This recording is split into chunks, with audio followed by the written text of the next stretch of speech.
Right, so I'm going to hand over to Eddie first, and he'll explain one or two things. First of all, the fire regulation, fire things, and also about the microphones and video tonight. So, thank you, Chair. I'll start with the microphones and video matter. So just for members to know and anyone viewing at home, we've got a slightly different viewing experience today because of an issue we have with the AV equipment. Members, you'll just notice that your name isn't on the microphone, but it works in the normal way, and there'll be no panning and zooming into you per se. But yeah, that's the only thing on the video front. On the fire instructions, no fire drill tonight. So if you hear a loud and continuous ring, if you head down to the Knoll Road car park and the assembly point is indicated by a green sign, don't use the fire exit in the council chamber unless it's a last resort, and do not use the lift. And if you have reduced mobility, let yourself be known to myself in the case of a evacuation. Right, thank you, Eddie. Thanks, Chair. I've received apologies from Councillor Cope and Councillor Ashbury. Councillor Rakes is attending on behalf of Councillor Louise Ashbury. Councillor Thompson is joining online. Apologies for lateness from you. From you, Para. Apologies. Oh, yeah. So she's a non-committee member for this, yeah. Right, thank you, Eddie. So, there are very few announcements for me to make this week, or this month rather, and you'll see from the work programme that Affinity Water have agreed to come to our January meeting.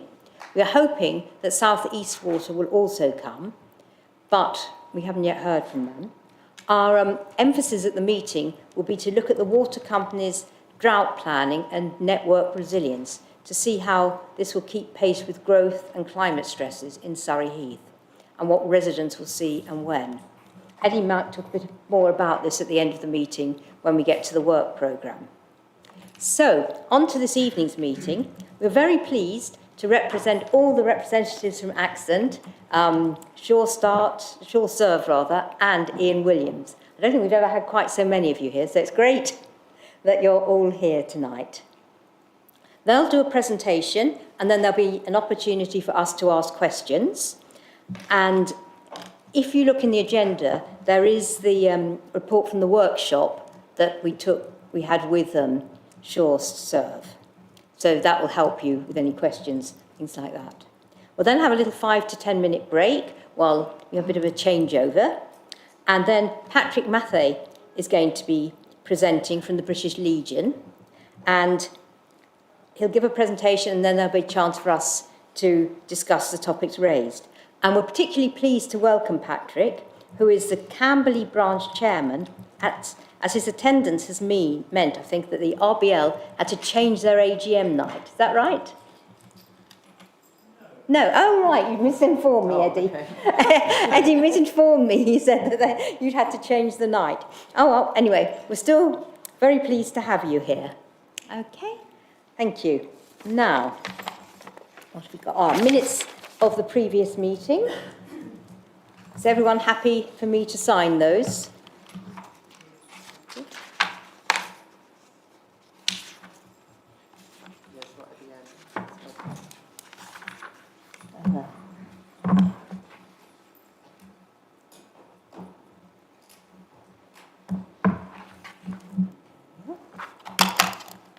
Now, are there any declarations of interest from anyone? Councillor Garrett. Thank you, Chair. I am a member of the RBL in Camberley. Right, thank you. Okay. Public question time. Well, we haven't got any public questions tonight, so we'll now go on to Accent for your presentation. And is it you starting, Alex? Yes, it is. I might need some help with this microphone, so just, is that okay? Yeah, that's good, yeah. Brilliant. I'm just going to try and share my screen. 2 seconds.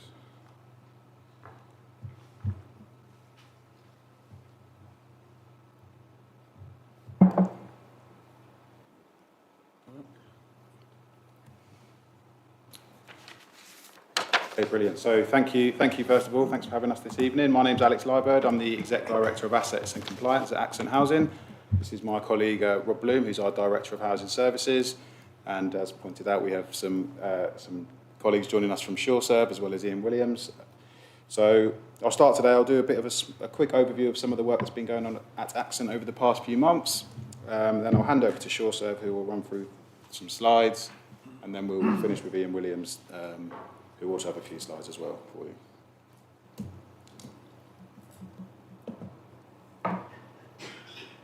This works.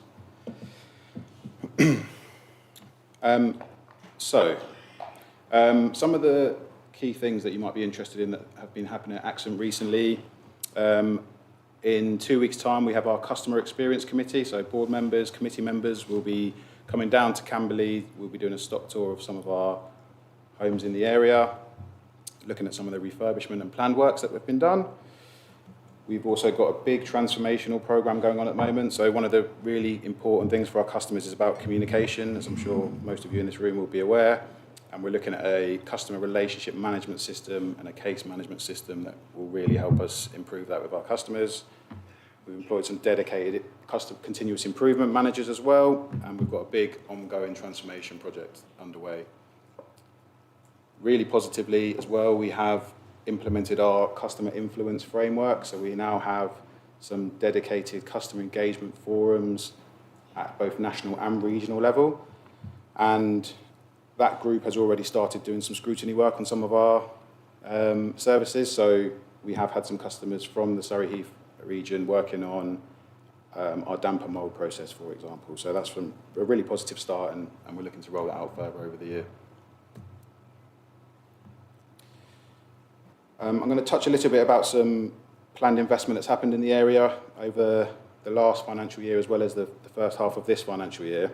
So last year we invested just shy of £6 million on our capital investment programme, so things like kitchens, bathrooms and windows.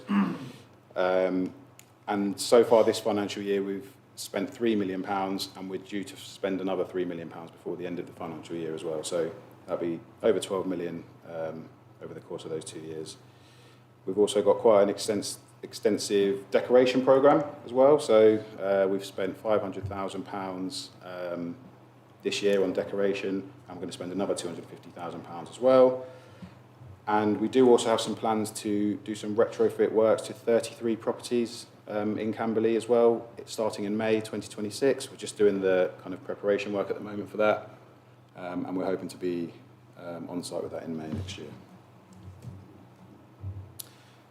I've got some stats here around repairs performance. I'm not going to dwell on this too much because Ian Williams are going to talk a little bit at the end about performance. But the next slide is really quite positive, I think, and I want to share that in terms of where we're seeing our customer satisfaction with the repair service go over the last 18 months or so. I mean, we're not where we want to be from that perspective, but we can absolutely see the trend going in the right direction. And one of the positives that we've seen is that the time that's taken to complete repairs has dropped by around 3 days this financial year. So that speed of completing works is definitely influencing that customer satisfaction score. We, of course, receive a number of inquiries from councillors, and we have logged a lot less inquiries recently, so we're hoping that the work that we're doing from a planned investment perspective and the work that we're doing from a repairs and gas servicing perspective is starting to really influence and kind of be felt by the customers, and we're hoping that this is a kind of a demonstration of that. And we've seen across the sector really that complaints have generally risen for all housing associations. So the increase in complaints that we've seen this year is not a surprise to us. However, really positively from that, we can see, it's not particularly clear on there, but at the bottom we've got the average score for customer satisfaction with complaint handling. And last year we were receiving a score of 1.95 out of 5. And so far this year we're up to 3.2. So again, not where we want to be, but when we are receiving complaints, we are handling them a lot better, and the team are in post and dealing with them a lot more quickly as well. So I'm going to hand over to Rob, who's just going to touch on some of the community engagement events that have been happening. Thank you, Alex.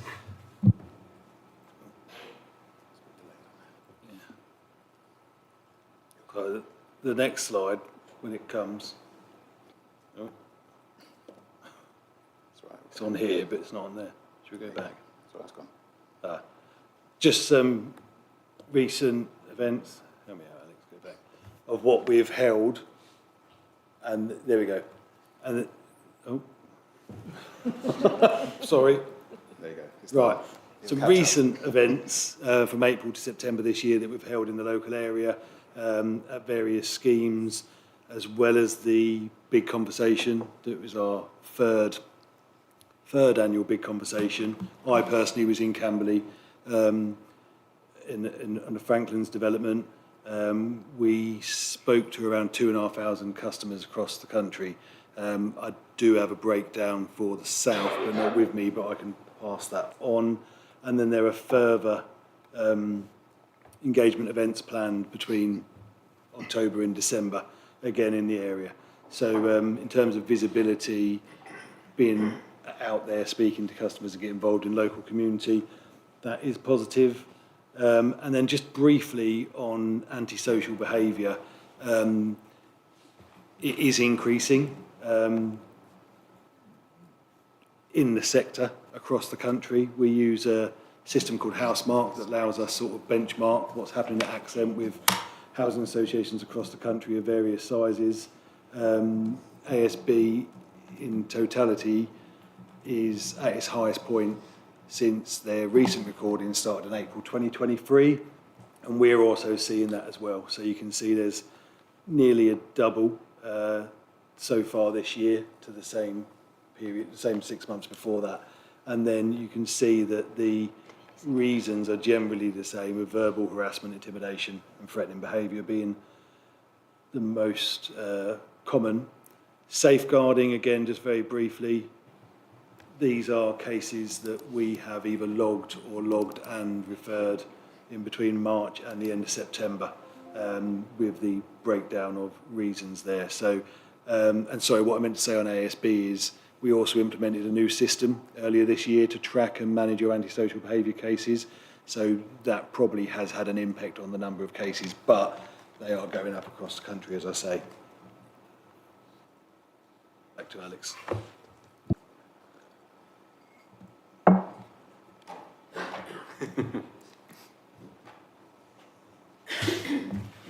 Good evening. Just want to say thanks for inviting us along to be part of the session today. So just going to run you through a few slides that we've got to hand. So quick recap of who we are and what we do for Accent.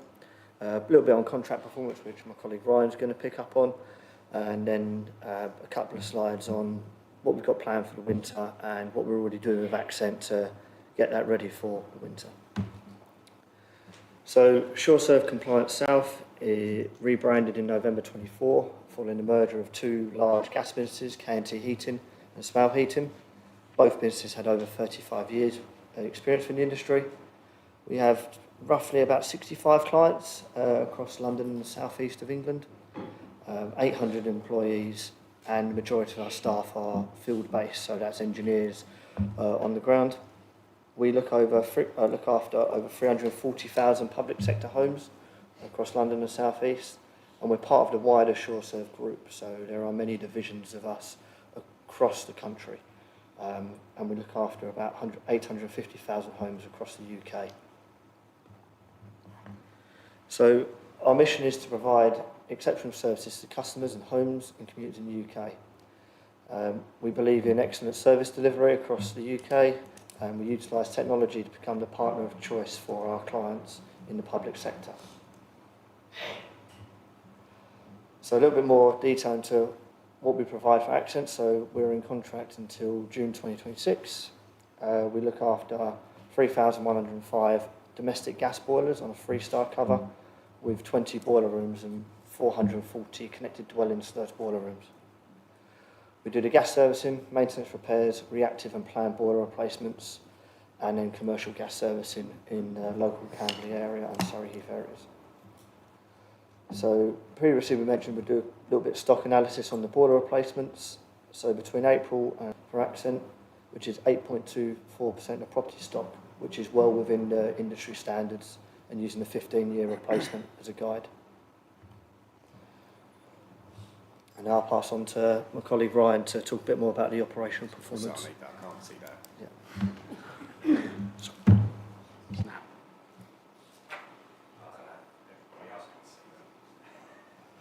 It's down to your presentation skills. Yeah, they should have.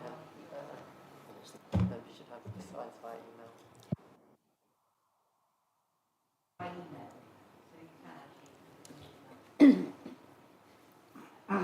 Okay, I'll try and read some of the numbers out as well because it's not very clear on the slides. But what these graphs give us is all of the jobs that were completed over the last 6 months. I think last time we met, the first time fix was about 80%. We've got that up to sort of averaging about 92% now. So out of 100 jobs, we complete 92 of those on our first visit. We achieved that by reviewing our van stocks. So all of the engineers that work in the borough have got an inventory stock that is replenished within 24 hours of using that part. We have an average of 1 appointment still for our emergency repairs. And we've got an increased use of our technical support lines. So we've got 4 technical agents in Dartford in our head office that the engineers can call upon should they need to. And then our completed within timescale is averaging about 80% again over the 6 months. Service and compliancy. So at time of reporting, we only had 2 overdue properties out of the portfolio that didn't have a valid landlord's gas safety record. I don't know, what's that now, Julie? Do we know currently? I think we've done one today, so I think that's knocked it down to 1. Okay, and then the bottom slide is our service forecast. So that's how many properties are due to expire in any given month. What we've put there is a spike in March that will be flatlined through the 3 months in front of that. This goes on to Morgan Lambert, so we have a external auditing service that go out and check our engineers are working safely. So the QC files are work in progress and post inspections where they go and check the gas safety aspect of those visits. The positive is there were 290 audits that took place and 290 passes. So we had 100% compliancy across all engineers. And again, this is the LGSR compliancy, so what the engineers are filling out when they're on site shows that 290 of the audits all passed and there were no failures. So I believe on the contract, Accent was #1 out of 93 local authority contracts audited by Morgan Lambert. So these are call stats, the amount of calls that come in on a by daily basis. You can see that there is a slight peak coming into September, but the wait times aren't increasing rapidly. So we're averaging about 3.5 minutes per answered call that come into our call centre. What we have done in the last 3 to 4 weeks is had a recruitment drive ready for the winter switch on. So we know the calls are going to increase. We want the staff sitting there ready for that peak to happen. And complaints received. The complaints have stayed very, very low across the summer months. And we haven't had any complaints in August or September reported to our internal team. Again, we just need to keep that going into the winter months and make sure that performance doesn't drop. MOT style gas servicing, so Accent does adopt this style, so it gives, like your car MOT, it gives a grace period of 2 months.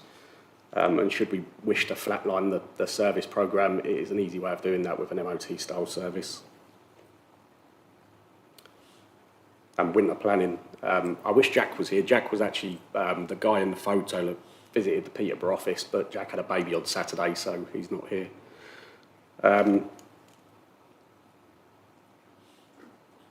So yeah, Jack visited the Peterborough branch and went through with the technical hub, different ways of dealing with calls when they come in.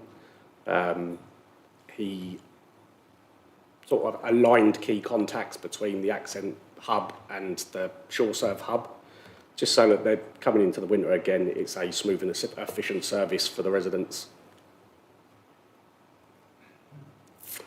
And then just winter planning, increased stock on vans. So again, we've got the inventory stock that we review regularly to make sure that any parts that are dropped off and we're not using are removed from the vans, and any stock that we are ordering that's not on the vans are then put onto that inventory stock.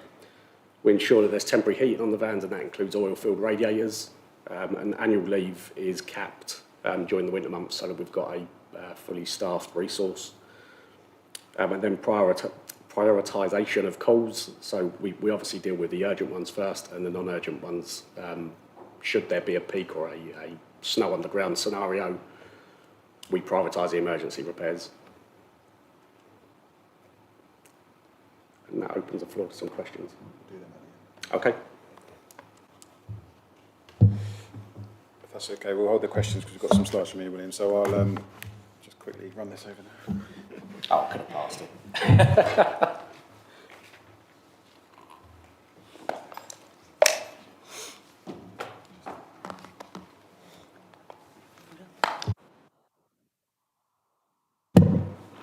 Okay, so yeah, on behalf of Ian Williams, thank you for allowing us also to be here today. So just some introductions first of all. So my name's Aaron Kelly. I'm the General Manager for Ian Williams.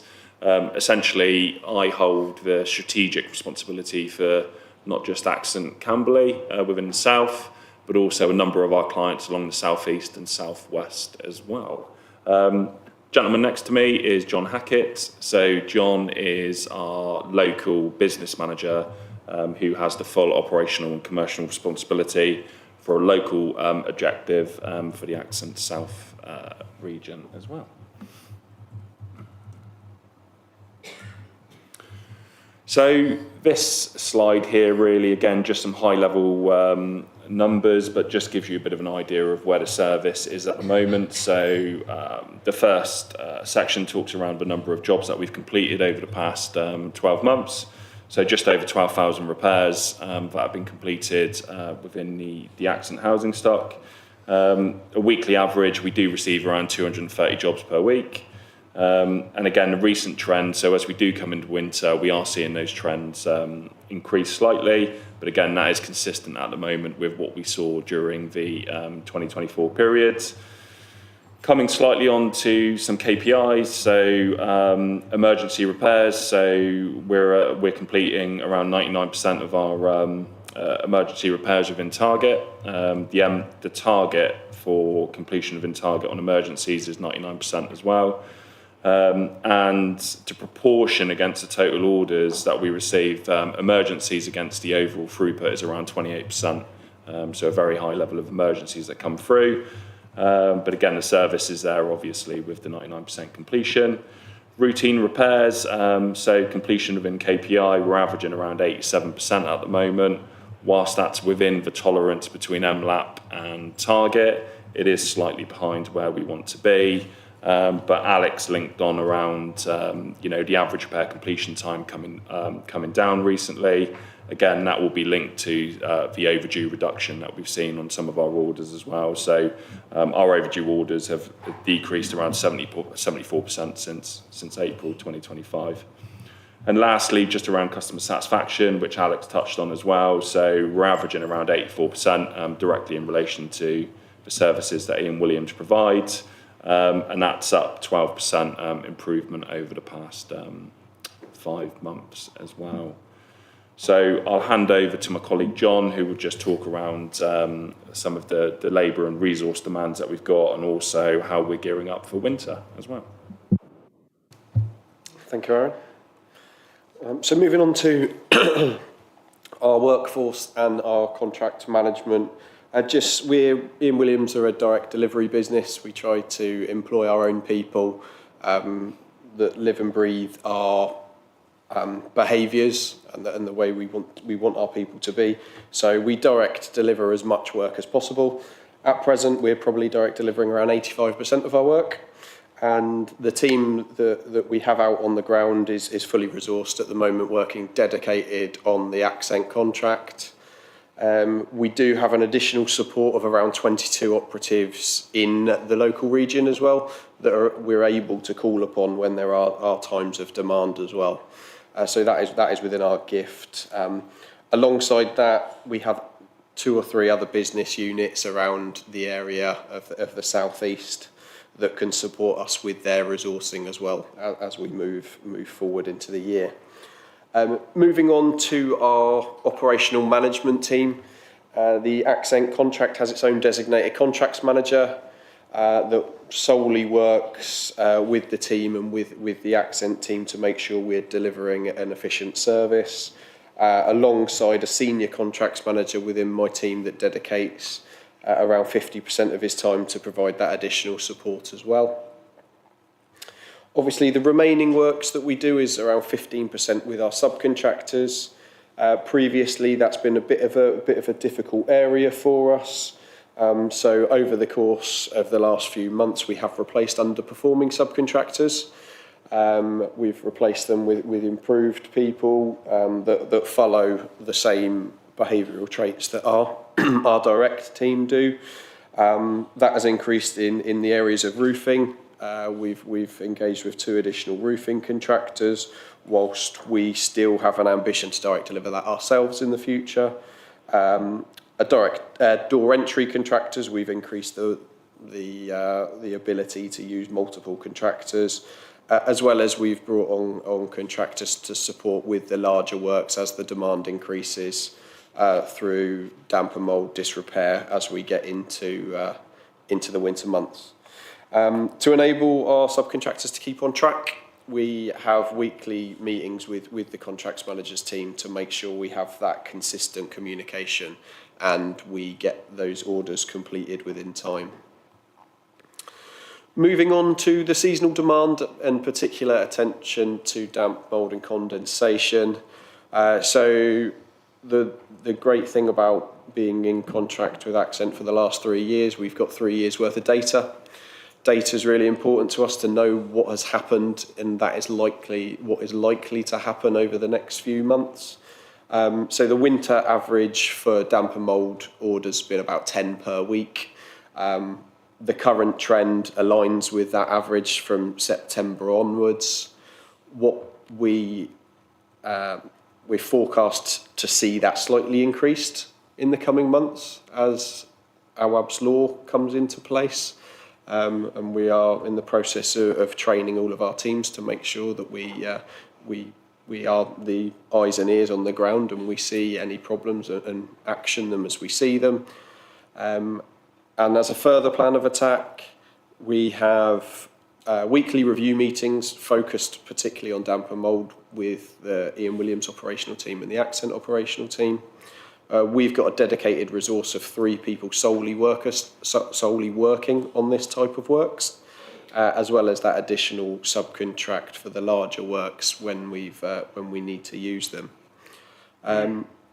Obviously, we've got the wider geographical businesses. Ian Williams aren't just repairs and maintenance contractor. We also have painting businesses in the southeast. So as we get into what the new demand looks like, we can pull on other resources as well. And as I mentioned, our operatives on the ground are the eyes and ears when it comes to Awaab's law and any safeguarding issues. And as part of the training session moving into winter, that is what we're rolling out with our teams. And that's any questions for us? Right, thank you all very much for those presentations. There's lots and lots of data, lots and lots of facts and things. So I'm sure members have got plenty of questions they'd like to ask. Can I just remind members that we don't want specific cases. So don't go into a case that you've been involved in great detail. It's much more sort of, generic type things. Okay, so any questions?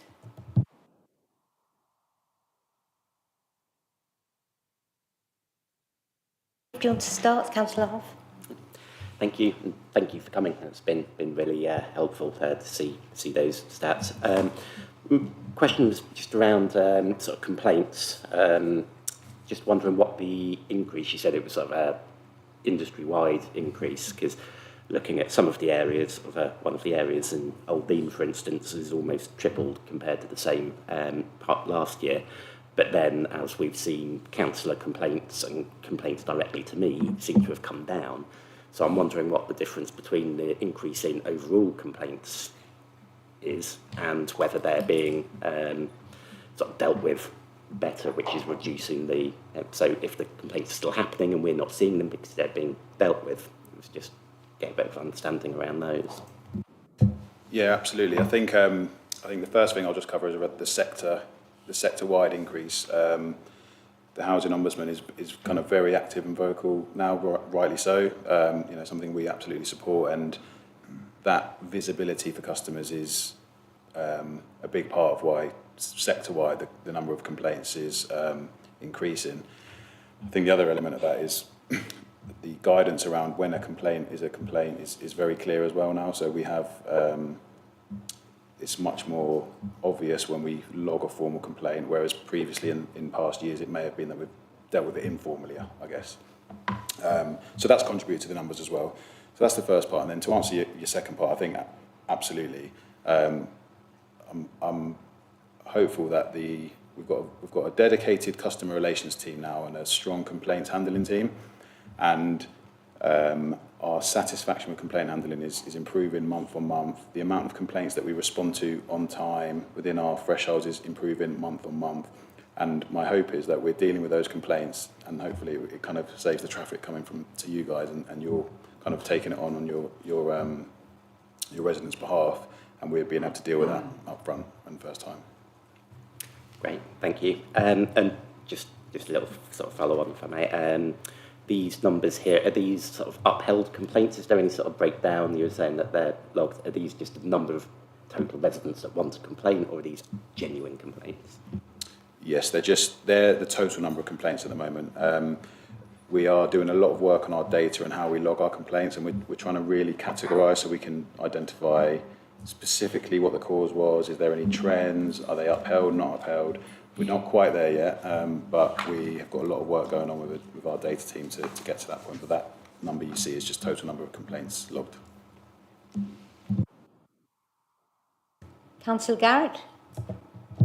Thank you, Chair. It's fair to say I've probably been less than complimentary about Accent in the past, because, as with Councillor Hoff, there's a lot of residents on the Old Dean.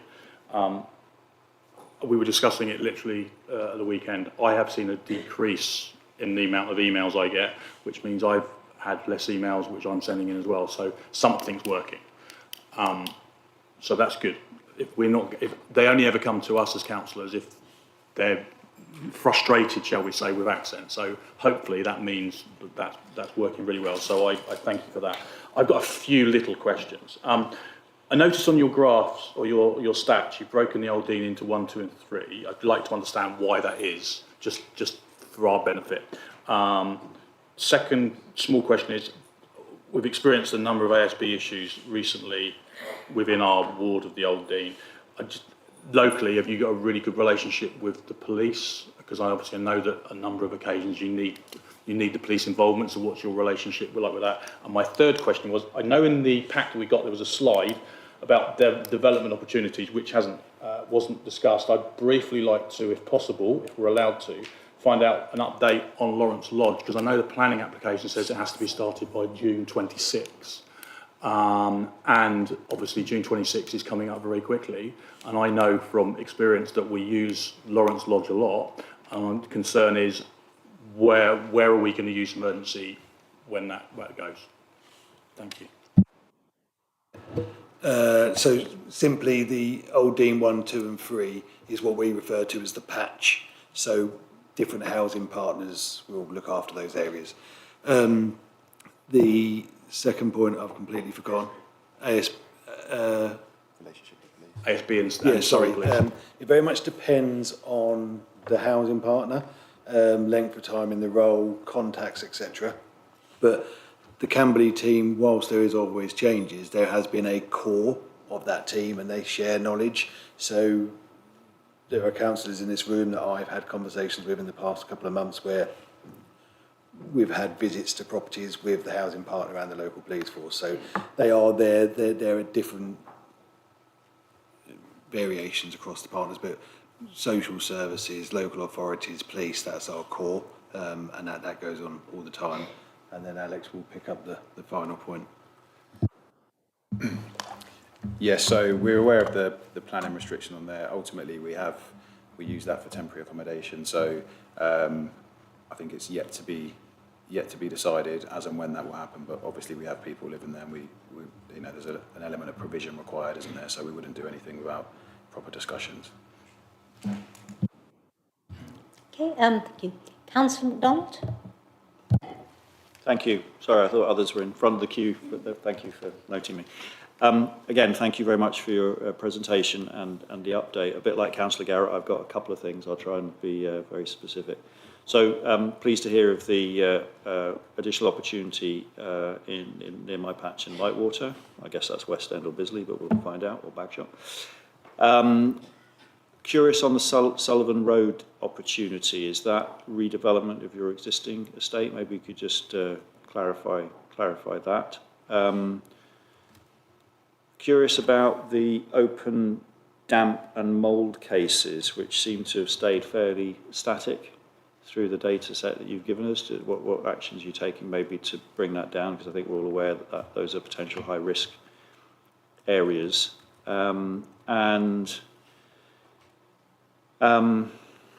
Curious as to your insights into the increase in antisocial behaviour from the data, and what as an organisation you've done to re-look at that, because if I remember correctly with your colleagues that were here before, there was a restructuring of the team, I think, and everybody became generalists. Is that correct? Yeah. So just wondering what additional steps you've taken, because clearly that trend is not one anybody wants to see. Everybody wants to be in a quiet, warm, comfortable home and feeling secure. So that's not a trend we want to see increase at all. So the three things there, and possibly some more for your colleagues later. So I'll start on the first couple of points, and then I'll hand over to Rob on the ASB point. But the Sullivan Road opportunity is at this point, I should be very clear, just something we're looking at. Sorry, I need to speak to the mic. It's just something that we're considering at the moment. I believe that's the area where there is a car park on the market. And so we're just exploring if there's anything we can do there to provide some extra provision. We're really keen as an organisation to keep developing in this area. And so hopefully we can support with the housing need in this area. So it's very much just an opportunity at this point, I should point out.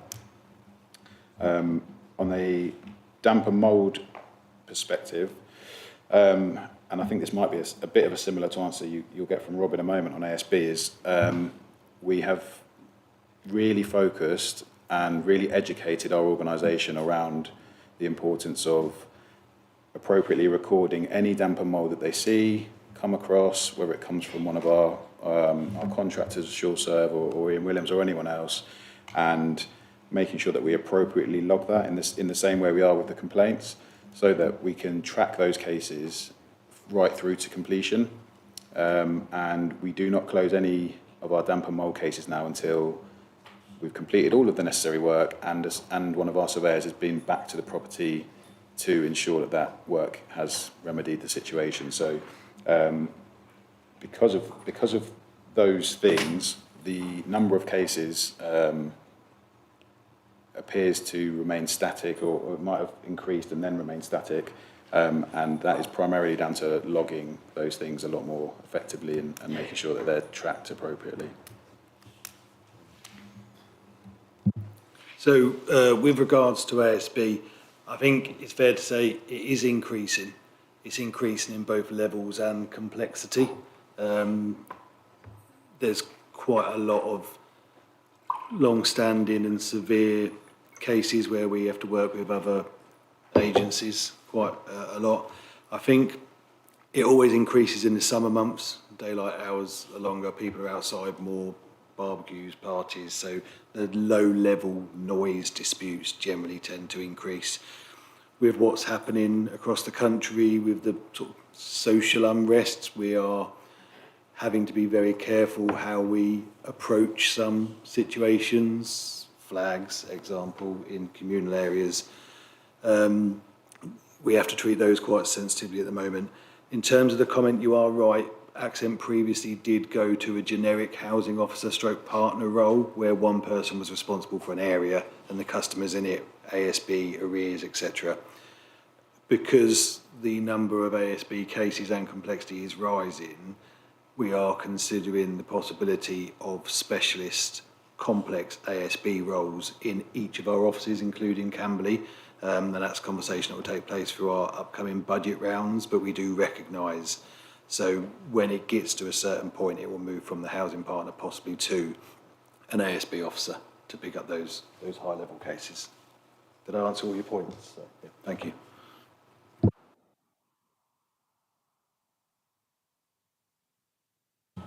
Councillor MacDonald, you Yeah, asked just another one? thank you very much. Just come back on a follow-up, so appreciate that. So with another hat on, I chair the Surrey Heath Partnership, which I think one of your colleagues comes to, maybe one of yourselves, I don't know. When you see people on the screen, you can never quite match up the names to the people. So if there's something around the ASB agenda where we need to engage with the other partners as a sort of a group of voluntary and statutory agencies, then more than happy to put that on the agenda. I'm sure the Chief Executive would support that as well. And we see what we can do together. I think we're also due to review our ASB provisions in the spring next year and consult with partners on that. And that could be an opportunity to try and, again, just help make sure everybody's got the powers to address these things that are causing our residents concern. Thank you. Yeah, thank you. I'll just come back on that. And that last point is key because it is by working with partners and agencies in local areas that allows often positive resolutions to come about. So please do reach out when you have those conversations. Thank you. Councillor Garrett? That's if there's no one else who wants to ask a question. I'd like to drill down on the SureServe, some of the data. Unfortunately, I was unable to make the workshop a few months ago. I'm looking at your data now, and if I'm reading it right, there's 85 for November, 212 for December, and 216 for January. I'll just pick 3 months that are currently compliant, which means I'm assuming that means within the period you might be looking at those within the next period, that 500 to make sure they are carrying on to be compliant. I want to understand, drill down and understand what compliant actually means, because one of the biggest issues I had last year, not surprisingly, was we had a number of residents that had issues with their boilers where they changed that, and I totally get that. But I'd like to understand if there's 500 that are currently compliant, are they suddenly going to become not compliant, which means you've got 500 to fix, and on top of that, you're going to have your normal, this one's suddenly got a problem with the boiler, etc. So I just want to understand in the coming months how that works. Thank you. So I think you're talking about the service compliancy, the service forecast. So that process starts 10 weeks before the property becomes non-compliant. So the resident will receive their first appointment 8 weeks before it's due. Should it be a no access, we follow that service process. So no, we've got a plan for anything that comes within that 10-week period, and it's an automated service as well. So the system will automatically send them a letter to tell them that their boiler is due for a landlord's gas safety record visit. So those ones are, so that 500 I was picking on for the next 3 months, they will be getting letters in the next within that window of 8 weeks to be looked at, basically. If they're due in November, they would have already had a letter. Had it. Okay. So the process would have started.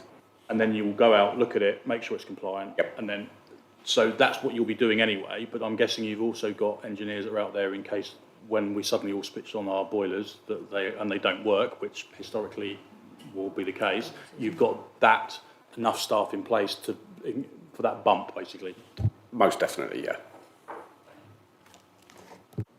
Can I just probably just very quickly add to that as well? What we do in the September months as well is we do a mass communication to all of our customers and say, please just turn it on and try it, so that not everybody's trying it in December or November and coming a cropper. So we do that preparation as well.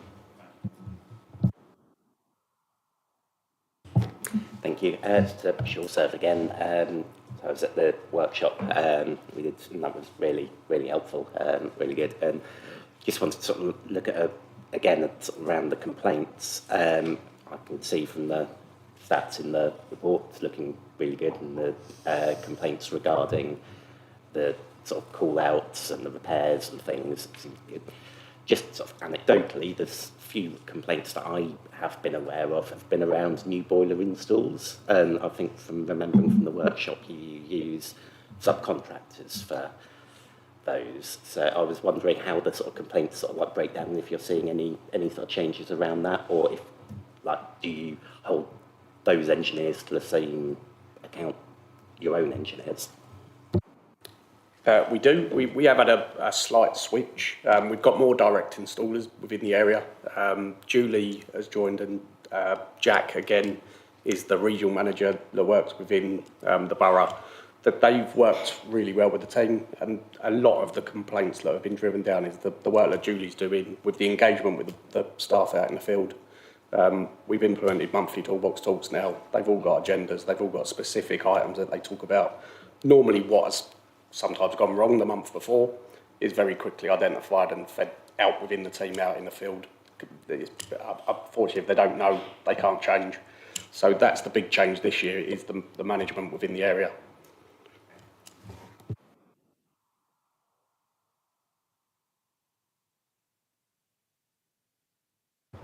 Sorry, thank you for letting me come, Chair, because I do ask a disproportionate number of questions. Just zooming in on the safeguarding for a second, if you don't mind. Curious, is the stats here on the safeguarding slide, are they just for the south area, or are they wider than south area? That's one sub-question. I noticed that some are not reported to the local authority, just curious around that piece. And the third question relating to that is what trend you're seeing there, because obviously you've given us a specific snapshot. Just curious what you've seen in terms of any changes there. It may or may not link to the discussion we had a minute ago around ASB and some of the issues arising there as well. Yeah, thank you. The figures are just for the south, for the south regions, not necessarily Surrey Heath, but the south region. Some are referred to the local authority, some aren't. It depends on what we're hearing, seeing, suspecting. Sometimes it's more of a log internally, because sometimes lots of little things later on show something else. So more than not are passed to the local authority, but it's important that we sometimes keep internal logs as well for some of the not so concerning or obvious concerns. And I think in trends, there's no real trends. General themes or reasons for the referrals will chop and change, but we haven't seen a huge increase in numbers. We aren't seeing a decrease. It's pretty steady month on month. And that's not just with the south, it's in all regions. So there's nothing that stands out for the south that is concerning or different to the rest of the country. Thank you. Councillor Rowlands? Thank you, Chair. This is a sort of human relations question. I mean, I was very impressed by the practical details and the improvements we've heard tonight. But the question is, in some cases where tenants need assistance to move towards what is agreed improvements in their property, in some cases that seems to sort of break down. I know it's difficult, but have you any thoughts on that? That where it's obvious that there's major problems in relation to necessary refurbishment of a property, sometimes a tenant can be a barrier to any effective action. How far do you persevere with that if it's quite clearly identified as a major problem with the property?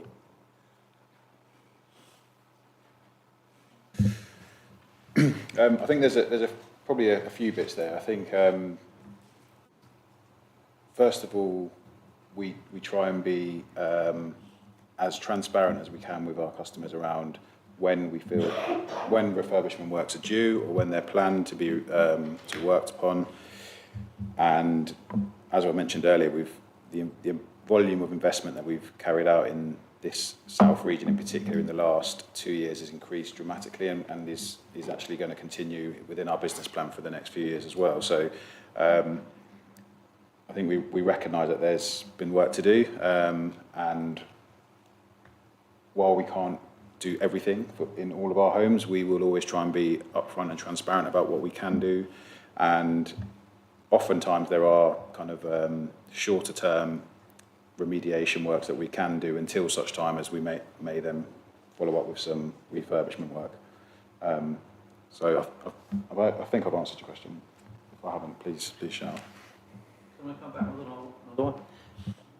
Talking about a projected possibility of housing development, how much do you take into account that a particular area, like one you were mentioning previously, that is being talked about, with a very high population density, far higher than some of the rest of the borough? How much is that taken into account when you're looking at the possibility of a development on what was formerly a car park? How much is that taken into account? We take that very much into account. So we take all sorts of things. The difficulty for us in this area is finding land, to be honest. So that limits our kind of ability to pick and choose. But we do take into account density. We take into account the types of properties that are in the area, the housing need, of course, the local amenities. We really consider all of those things because we recognise that whatever we build, we need to develop a community in that space as well to make that a sustainable housing location. So yeah, there's lots of things that we consider, and land is our biggest challenge in this area, really, and availability of it.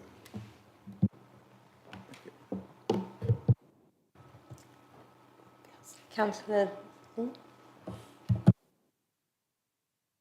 Thank you kindly, Chair. A couple of points. I think first off, obviously, congratulations to Jack and his partner on the birth of their little one. The first thing I want to touch on is gas certificates. So I think it's fair to say it was a very, very productive workshop we held, which I think drove things forward in a really positive way. So I was really pleased to have the opportunity to be part of that. It says, I think there's 9 gas certificates due December 25. That seems like you're kind of proactively managing work in a positive way, which is a good step forward. I'd quite like, first of all, just to hear a little bit more about what your plans are, particularly around that key Christmas period, because I think we touched on that in the workshop, and there were some talks about things you were exploring, so it'd be good to hear a little bit about that first. So yeah, that's where we can utilise the MOT style service, so we can bring those appointments forward. So that gives our workforce out in the field freedom to do breakdowns, repairs, the urgent fixes to boilers over the Christmas period. We won't be doing any general servicing because we can bring them. That's why the numbers are low for December. We would have already started doing those services in September and in the beginning of October. Cool. That's really good to see that happen. That's a step forward. Thank you. I think antisocial behaviour has already been touched on, I think, and it was some really interesting insights there, Rob, on that. Thank you. Touch on a boiler maintenance. So you mentioned you're within the 15-year service plan, which is a positive step, and that's good to hear. I'll always like to ask a naughty question. How many boilers are outside the 15-year plan that you would like to replace? So obviously we've got those that are within plan, but we always have those outliers, the customer you can't get hold of, etc. So tell me a little about how you feel about that. So again, what we do, we work with Accent and give them a property portfolio. So boilers that potentially are under 10 years old, but have a high frequency of visits.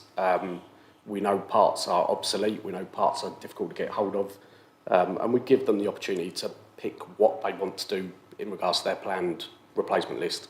But generically, it is a certain type of boiler, certain make, model. We know that the boilers out there that need to be replaced because they're unreliable for the residents. But we, again, like I think Ian Williams touched upon it, we've got a good data set now. We've got a good 2 or 3 years worth of data we can liaise with. I might just jump in on there. So I probably can't give you a specific number in terms of outside that 15-year period, but because we install we've got a very specific specification of boiler. We service them obviously every year as well. So we're starting to move to a much stronger position, particularly in this area, where when those boilers do break down and they're beyond repair, or they need a specific part, we 9 times out of 10 have the part or are able to switch that boiler out quite quickly. So the more we can do that and the more consistency we get within our stock, it massively improves that on that benefit. And we have a 15-year timescale as a bit of a guide. We like to replace boilers within that time period, but we don't necessarily always do that if they're functioning and operating well. I mean, my boiler at home is well over 20 years old and I won't be changing it because I know it works quite well. So yeah, we have that as a guide, but that consistency is really quite key for how we deliver the quick repairs. Sorry, do you mind if I just jump in on that? The manufacturer partner that Alex mentioned as well have been keen to engage with Accent. So they come along to the Peterborough Technical Hub as well. So it's good to have a partner on board that wants to make changes, and they are there for us if there are any other issues as well. So they're keen to engage. Okay. I know Councillor Lee's got a couple of questions. Do you want to ask a quick question, Councillor Garrett? No? Right, okay, off you go. You're very kind. It's a terribly good session this evening, Chair. So I think, turning to Ian Williams, I think the direct delivery business was music to my ears in terms of that control over the resource, and it's really heartwarming to hear. And it was also heartwarming to hear underperforming contractors have been replaced.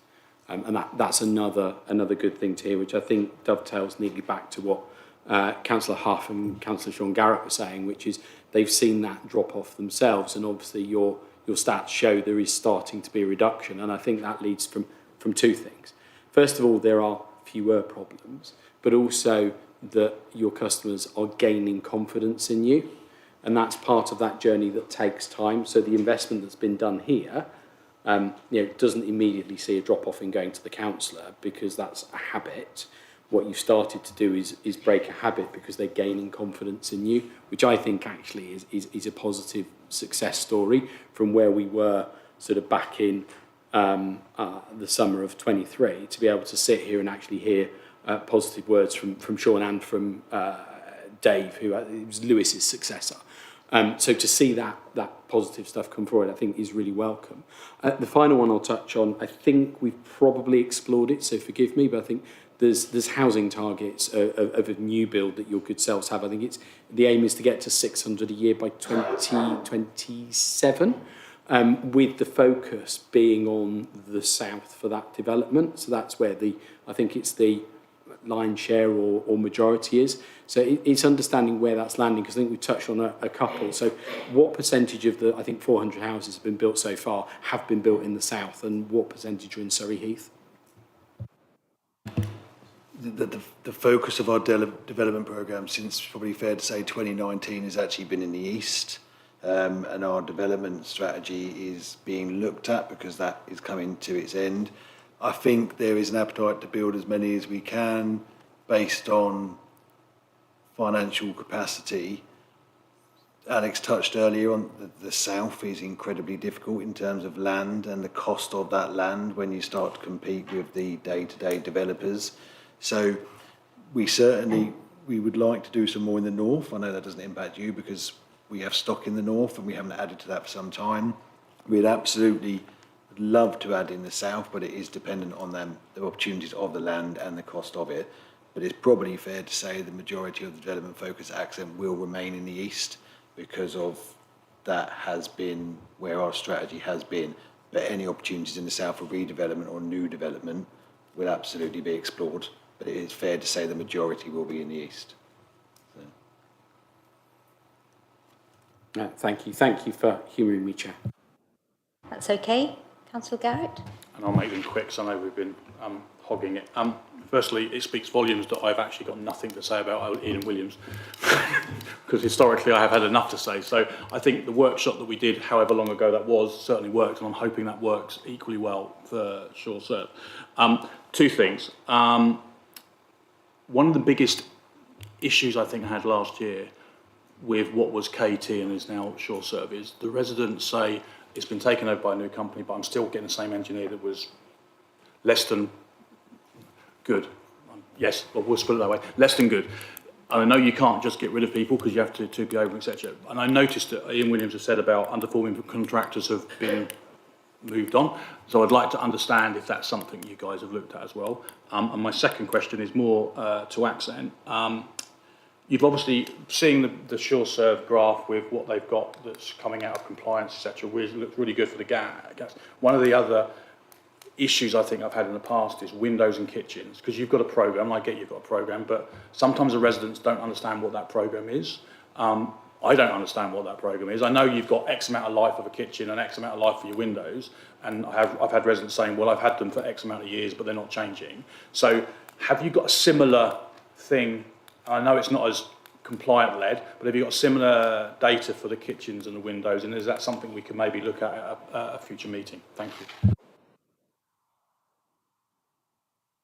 Poor performance. We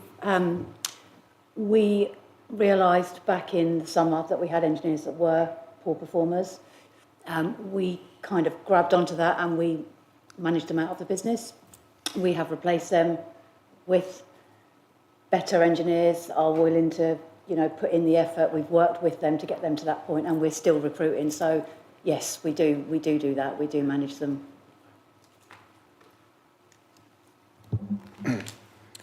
And just to answer your question around the planned investment programme, so yes, we do. We are continually updating our stock condition data, as we call it, so keeping that record up to date. So we do have a profile of when elements are due for replacement, and we use that to basically form our business plan, so we can understand how much we need to invest every year. The difference with the compliancy element is obviously that happens every year, fairly routinely. With a kitchen or a bathroom or window, it can be fine one day, and the next week it's all of a sudden, actually, it's not going to last us 10 years. We need to. So that data is constantly moving.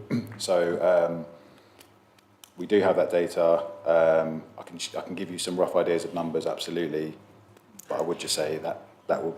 By the time I've presented it to you, and it will have changed. So, but yeah, we do have that, and we form our business plan on the basis of that. So based on that, I'm guessing that's budget-led. So is there an element that someone that's expecting their kitchen to be changed and suddenly you've not got the budget anymore, that means they don't get their kitchen when they were expecting it? Or do they get their kitchen when it's due in 15 years' time, no matter what? I would actually say it's probably more data-led than budget-led. So we use the data to then determine what the budget is.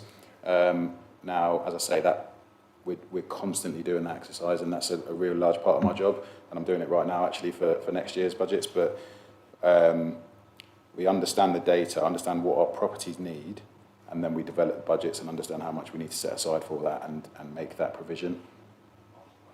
Okay. Thank you. Councillor MacDonald? Thank you. I've just got one more for Accent, maybe one for the Ian Williams team. Depending on the answer to this first point, will be whether it's supplementary or not. I noted the average void turnaround time. In the south, on average, how many properties are void at any one time, roughly? You're testing me there. I think it's probably around. I think we have probably around 50 void properties at any one time. Okay, thank you. So the simple mathematician says to me, if that void time could be halved or a thirded, then that would significantly increase the number of properties that are available. And I know from a separate report that we'll be looking at that we have 500 people on our waiting list, housing waiting list, and we have about 112, I think, that have either met the prevent threshold or the actual homeless threshold. So my question is, what is best in class across housing providers for void time, and what's stopping you getting there?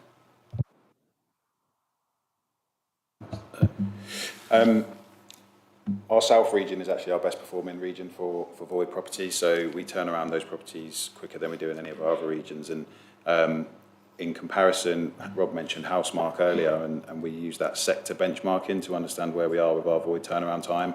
We are probably 10 to 15% ahead of faster than the rest of the sector in terms of turning void properties around.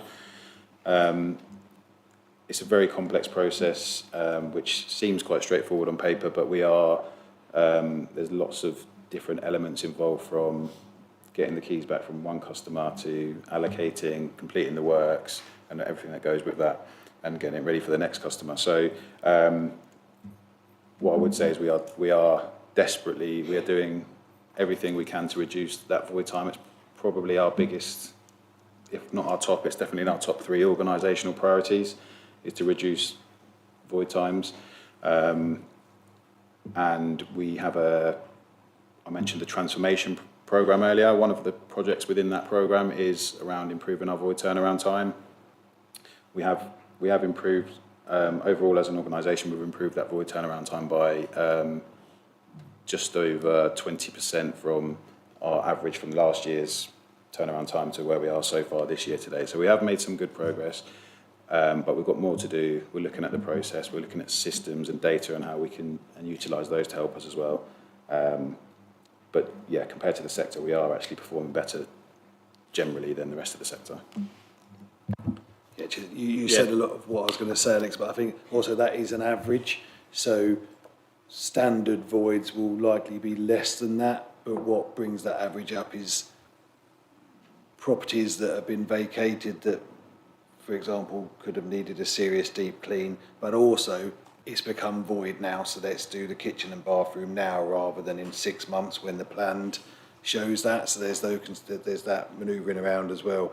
And I think there's obviously a housing crisis, and the South is a big part of that. People are still getting in the homes. The plan is for us to get them in as quickly as possible. So there is constant focus on turning those voids around as quickly as possible, as Alex says.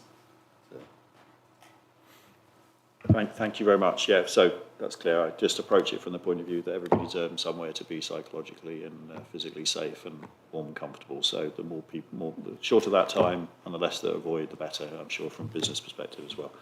Just a quick question on this side, if you don't mind, to the Williams team. I noticed the emergency repairs. It said the proportion of total orders that were emergency repairs was 28%.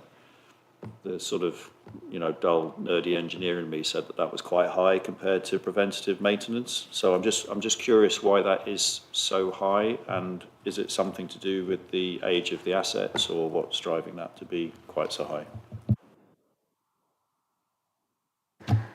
Part of that around customer expectation is one thing that we see, that we often get to emergencies and they're not something that should be dealt with in a 24-hour period or 4 to 24-hour period. So there's a little bit of education on that with potentially customers we can work with. Often it's leaks and electrical repairs following that leak are the key driver for our emergencies.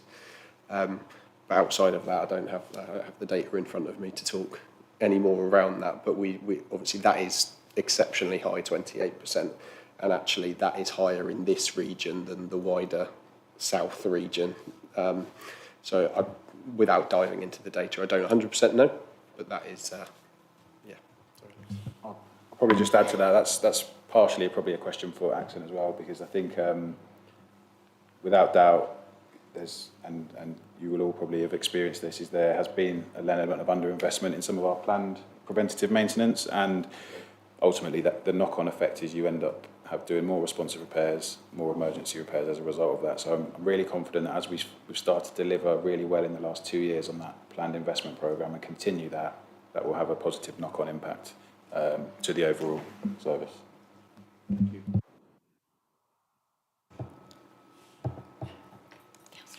Right, Councillor Rowlands. Yes, looking at certainly some of my patch, and certainly Old Dean will probably have the same feature.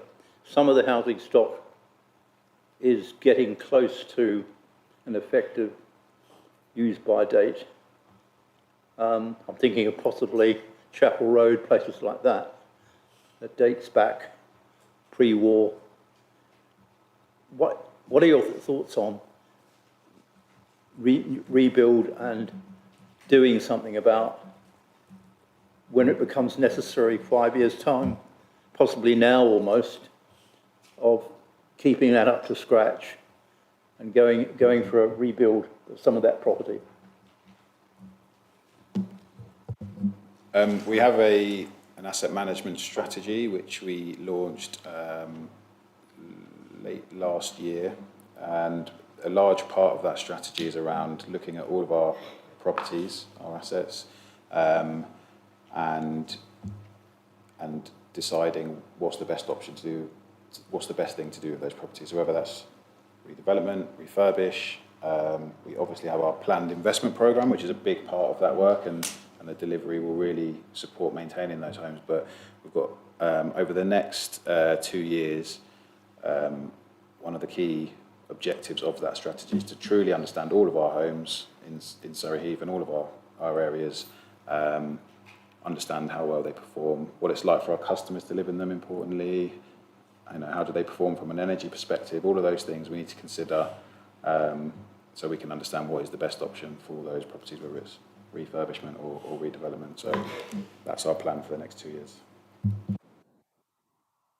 Thank you. Can't see any more hands up.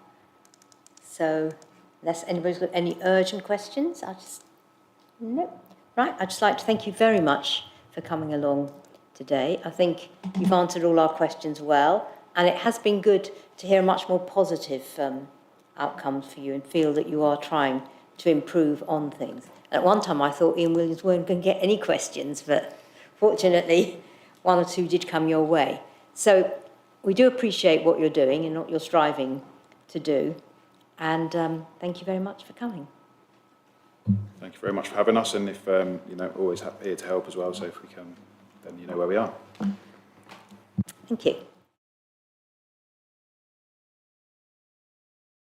Break, okay, while we swap over things. Okay.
Are we all ready? Yeah. No, well, some people are talking. Oh, okay.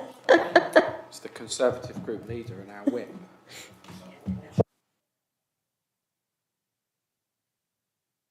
Anyway, we're very pleased now for Patrick to talk about the RBL. And as he said, this will come as light relief to us. So, all over to you. Thank you.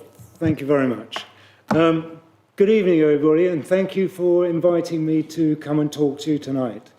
What I'd like to do is to just give you a picture as to how the RBL came about in Camberley and why it is so important to us and the town. So if I start by saying we were actually founded as a branch, the Camberley branch, on the 23rd of June 1921. The Royal British Legion itself was founded in 1921 in May. Now that makes it particularly important because that means that we are actually one of the oldest branches in the RBL, what was the British Legion in those days. And our founder was Admiral Sir Frederick Charles Tudor. He was actually the third Sea Lord to the Admiralty. He was also the president of Chatham College. So a very, very senior person. He was also on the War Council during the First World War. And he was a friend of Earl Haig. And for those who are interested, the RBL was actually brought together by 4 federations, one of which was a parliamentary organisation. The others were national organisations, and one was with the Liberal Democrats, believe it or not. So those organisations came together, and there was another gentleman called Lister who became its chairman. But Tudor was very much involved in the setting up of the RBL, and he was also associated with Earl Haig, who was himself trained in Sandhurst at the RMA. And the vast number of officers of the branch, when it was founded in 1921 in June, were actually serving officers. And one of the principles of the RBL is that there is no distinction between rank. All ranks are equal. So you had serving officers, and Colonel Lohman was one of the first chairmen of the branches, although I think Tudor was the chairman originally. He then went on in 1928 to become president. But he actually laid the foundation stone for the hall and the club in Camberley, which was opened in 1928. We go on to the next slide.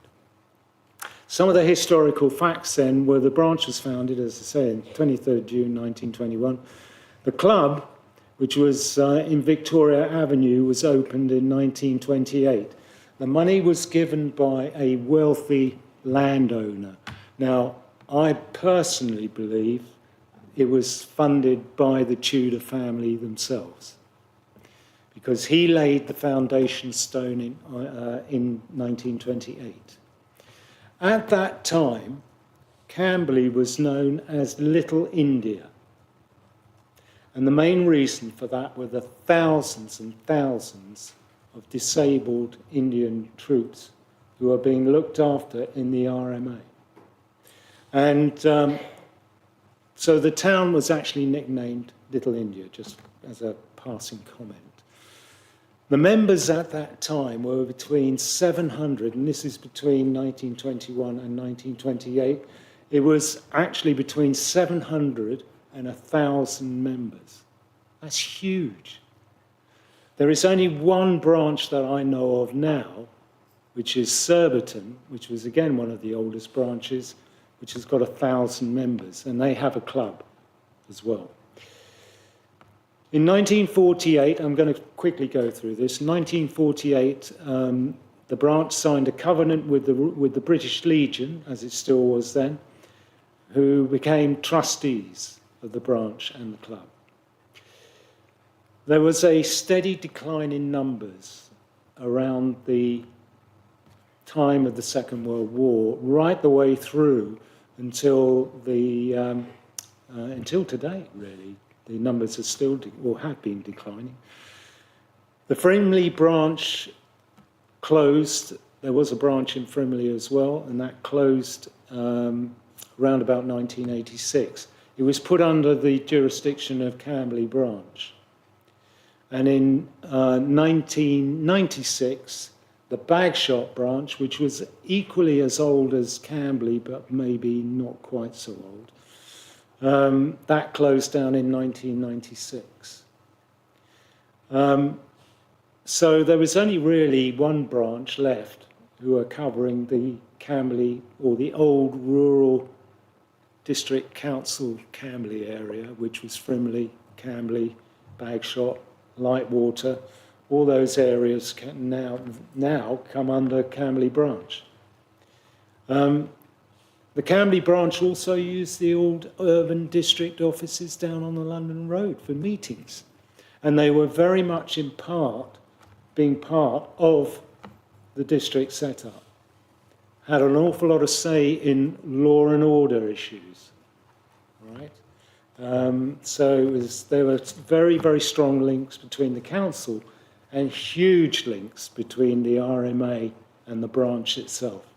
In fact, most of the county, the Surrey County parades and the remembrance services were done on the RMA, at the RMA. Don't forget, some of them were still serving officers at that time as well. Sadly, there was a decline in the numbers which affected Camberley as well. All right, and the club then closed 2017. It was closed down because it was making a loss, basically. The land was then sold by RBL, the Royal British Legion, because in 1950 we became the Royal British Legion. So the club branch, or the club, was closed in 2017. The land was sold and the monies from the land were put in trust by the RBL. Now, we were then made a CSB, which is a county-supported branch, which means that we have no jurisdiction over our money, okay, and we have to do really what the county tell us to do, which is not a very satisfactory situation to be in. Right. Sadly, in 21, Derek Franklin, who was a JP, well known in Camberley, I think had good, strong ties. He was a mayor, I believe, as well. He might have been at some point. But anyway, he was also president of the Camberley District Cadets, and he sadly passed away as our president in 2021. In 2024, David Kemp, who was an MBE, who was our chairman and had been since 2009, he died last year. It was pretty traumatic. There was a skeleton crew left because the treasurer had previously died as well. And so everything was being covered by a select, small skeleton crew of dedicated members. And they brought it through until Mike Thomason and myself, okay, got involved back at the Remembrance Service, and in fact the Poppy Launch Appeal last year, and Mike became the president, and shortly after that I became acting vice chairman, until we met again in January, where we had then decisions to make. If we go on to the next slide. Okay, we had four options at our first meeting, which was held in January, and they were to carry on as a CSB under county control, or we would join forces with another branch, which was Windlesham branch, or we needed to try and get our branch back in our control. So we decided to do the last one and get our branch back. So we held our first committee meeting in January 25. We appointed a new committee, new secretary to the branch, and we set a 3-month deadline to turn things around for the branch. So we had our events last year, which were the Poppy Appeal. We had the Poppy Concert, which was at Lakeside. We can't have it at Lakeside anymore because they are doing other things now. So we're holding our Poppy Appeal concert right here in Camberley at the church.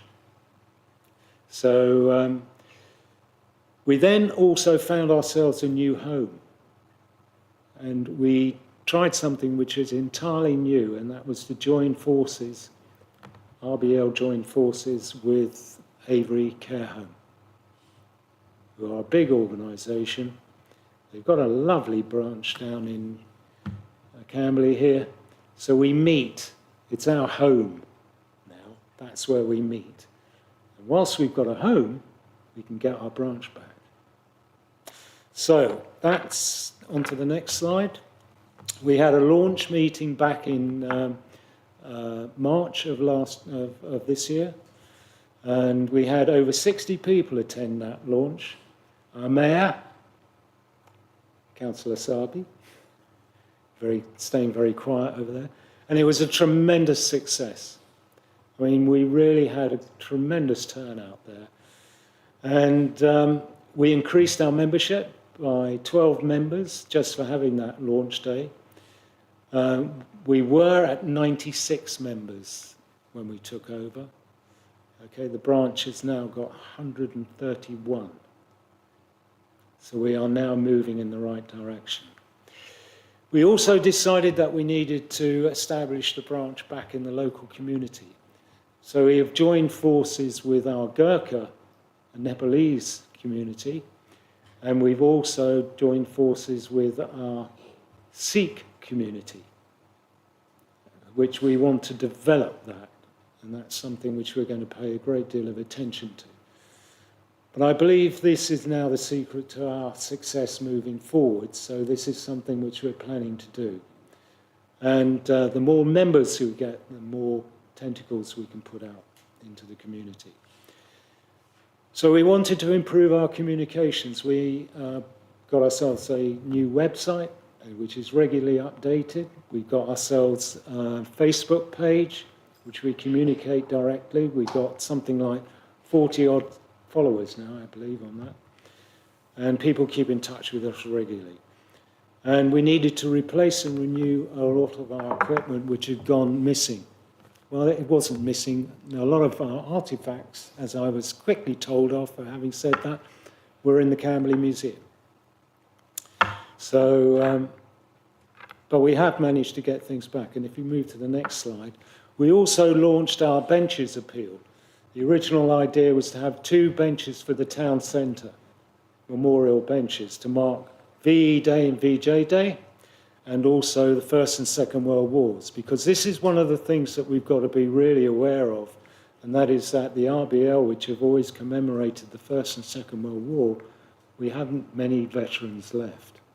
We are lucky in Camberley that we do have a veteran in Camberley Heights, and she is 102 years of age, and she is a veteran Wren, and she is our honorary member and guest of honour at our dinners, which we've also held this year. But coming back to the 2 benches, you'll see that this has actually grown now, because the Gurkhas are putting in a bench as well, so that's 3.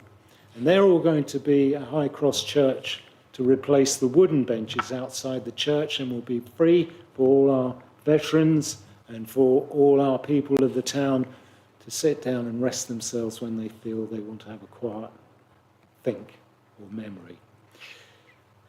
So we got the memorial benches appeal. We were going to have 2. So moving on to the next slide. We had 2 other major events.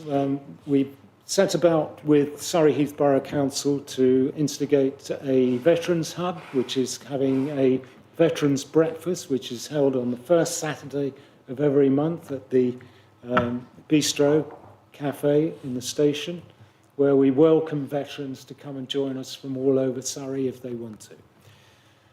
We'll talk about VE Day in just a second. So if we move on to the next slide. As part of the VE Day celebrations, we were present in the town. We got a grant from the RBL for some new equipment. We were able to have tables in the town. We linked up with the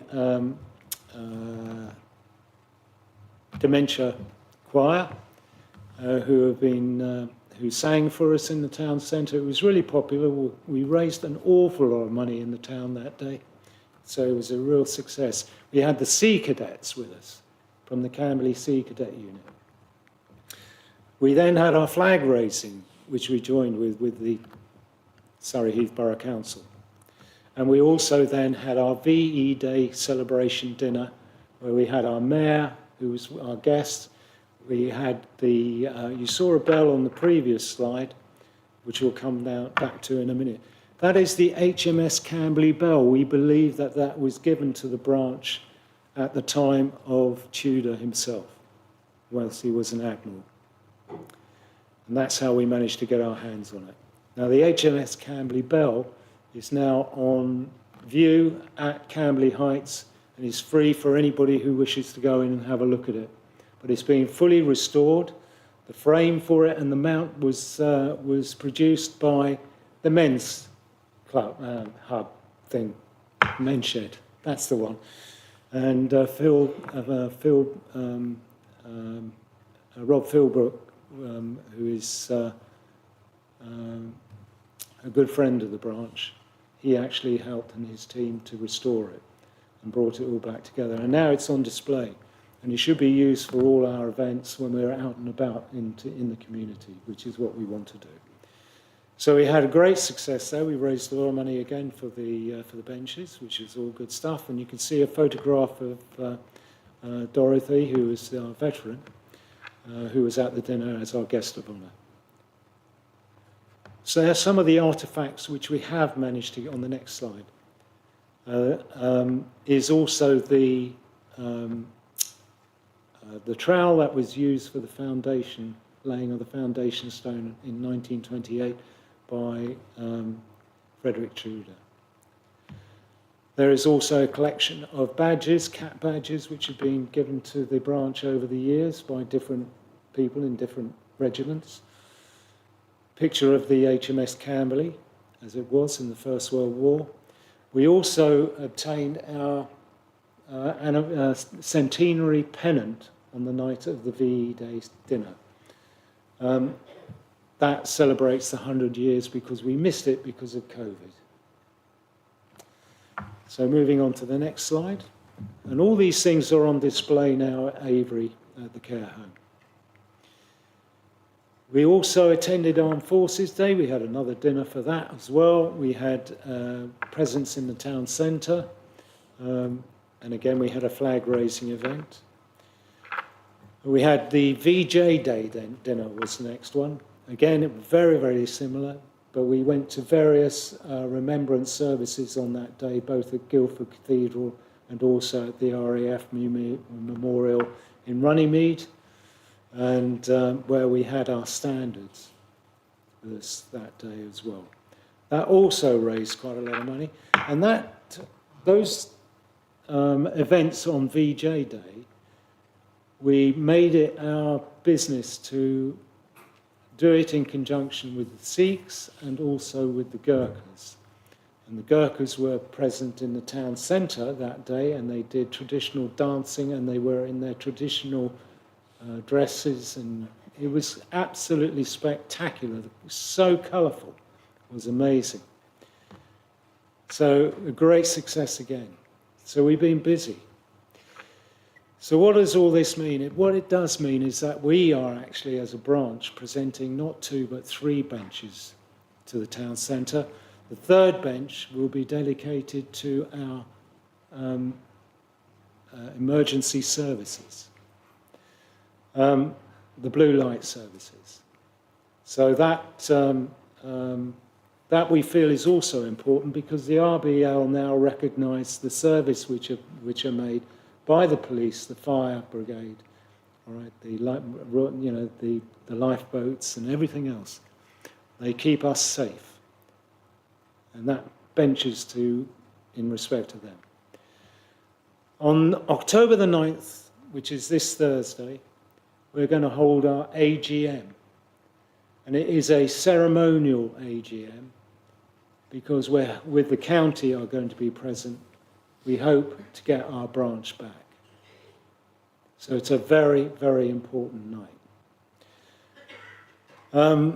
We will have achieved our main objective. We have raised the funds for the benches. We actually raised £5,500 towards the cost of those benches this year. A tremendous result.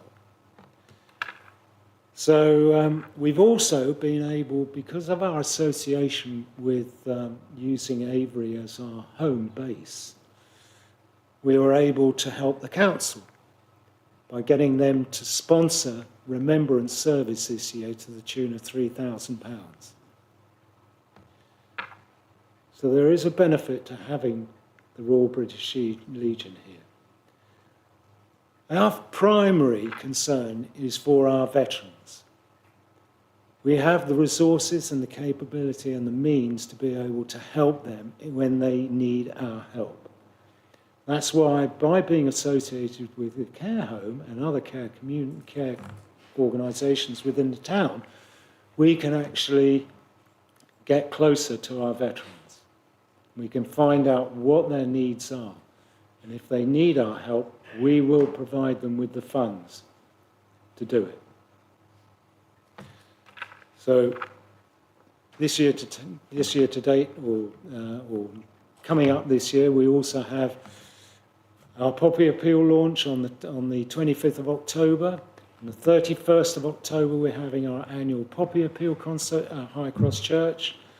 We're holding Armistice Day in the town centre as well. And we are also going to be in attendance and helping to run the Remembrance Sunday. We're also going to have our unveiling of the benches prior to the Remembrance service at the monument on Remembrance Sunday. And in December, we are having our first affiliation with the Sea Cadet unit in Camberley as well, where we affiliate the branch and the Sea Cadets together. And then we will take it into next year.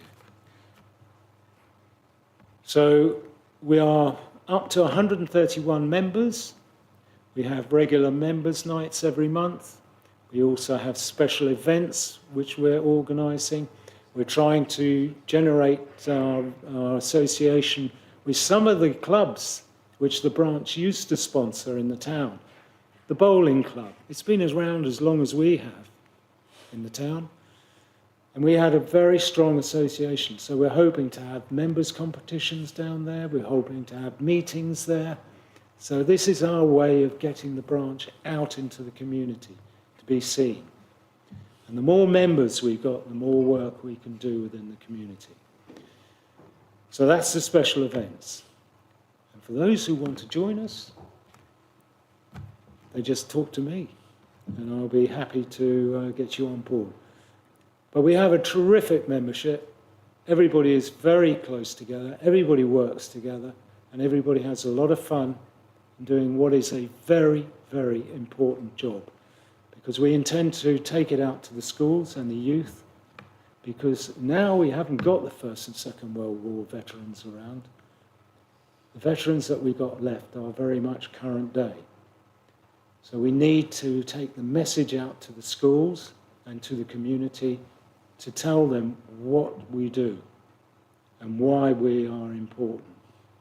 So we're important, we hope, to the town, and we're also hopefully important to our veterans. And on that note, I finish. Are there any questions anybody would like to ask? Right, well, thank you very much for that. I learned loads about the RBL that I didn't know before in the local branch. Now, I've got a question, I'll start off. The place you have at Avery, is it always open? Is it sort of manned all the time, or is it just... Yes, if you go to the branch, and we're obviously we've got to be a bit careful here, but you can always phone them, say, I'd like to come in and have a look at the Camberley Bell, and they'd be more than happy. I mean, some of the stories we've got, in fact, I have got another slide which I was going to show you. I've actually produced a book, which I've got here. I have a copy here. Some of you will have already seen it. Where it's gone. Just bear with me. Right. This book here is a book of to tell you the history of the Royal British Legion and the Camberley branch, with photographs. There are documents and things in the RMA, which if you visit their museum at any time, you'll be able to have a look at that. I've been talking with Nick about it. We are looking to try and get this put into the museum, I think, if we can. They are, at the moment, they are £12 a copy because £2 of that £12 goes to the branch funds. All right? Because they're not cheap to produce. But they are beautifully presented, and they tell you all about the branch and how it all came about. And most importantly, our association with the RMA. Tudor used to lead the actual parades up there. The Camberley branch actually had a military marching band, which was the Royal British Legion Band, based in Camberley. And that used to play all over the county. The county meetings were held at Lowman Hall. So county used our branch as being the base for the county. But the association with the RMA now is not there. So we're trying to resurrect it, and we're hoping that things like this will embarrass them into doing something about it.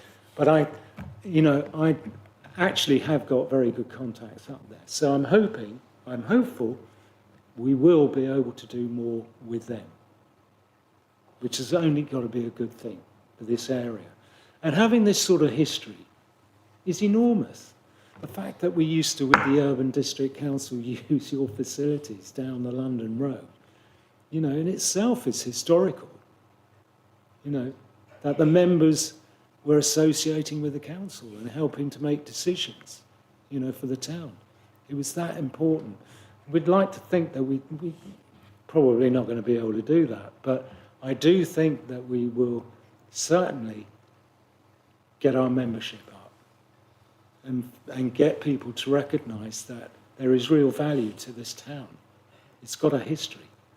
So that's why we brought this out. It's for our members, but it's also for anybody who wishes to buy it. So I'm going to take Nick up on his suggestion that we try and get it on sale in the museum, because I think it'll do a power of good. Right, thank you. Any Does that questions? answer your question? Yeah, more or less. I just really want to know if you actually had a person there all the time. No, we don't. We don't so have it's a just- branch office. No, but that's right. If you want to speak to anybody, it's yours truly.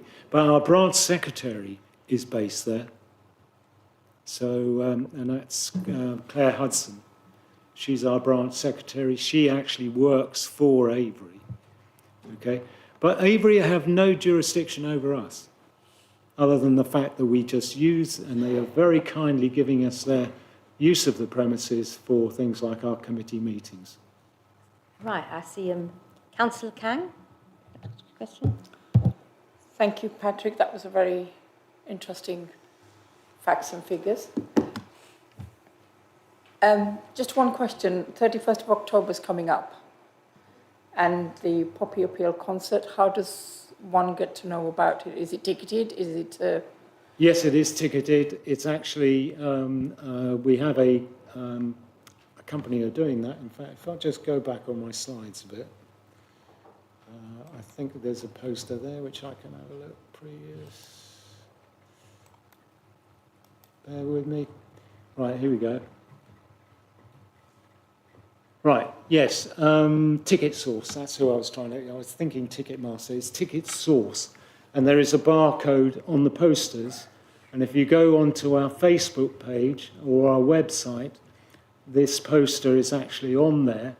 and you'll be able to then book your tickets by just using your iPhone or whatever in order to scan it, or get in touch with them. There's a phone number there, and you can just book your tickets the same as you would with anybody else.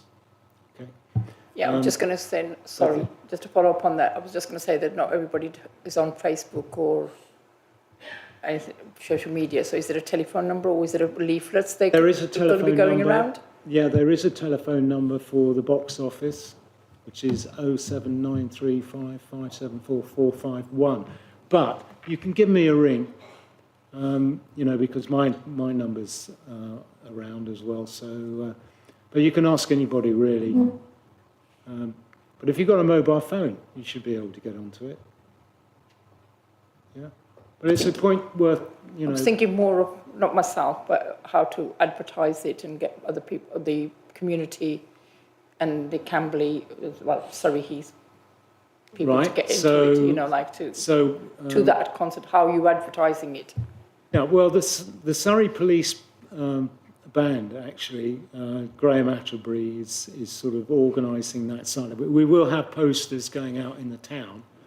We will also have leaflets as well. But, you know, at the moment, we're going by electronic means. Okay? Thank you. So we're on the websites and things like that, yeah. Thank you.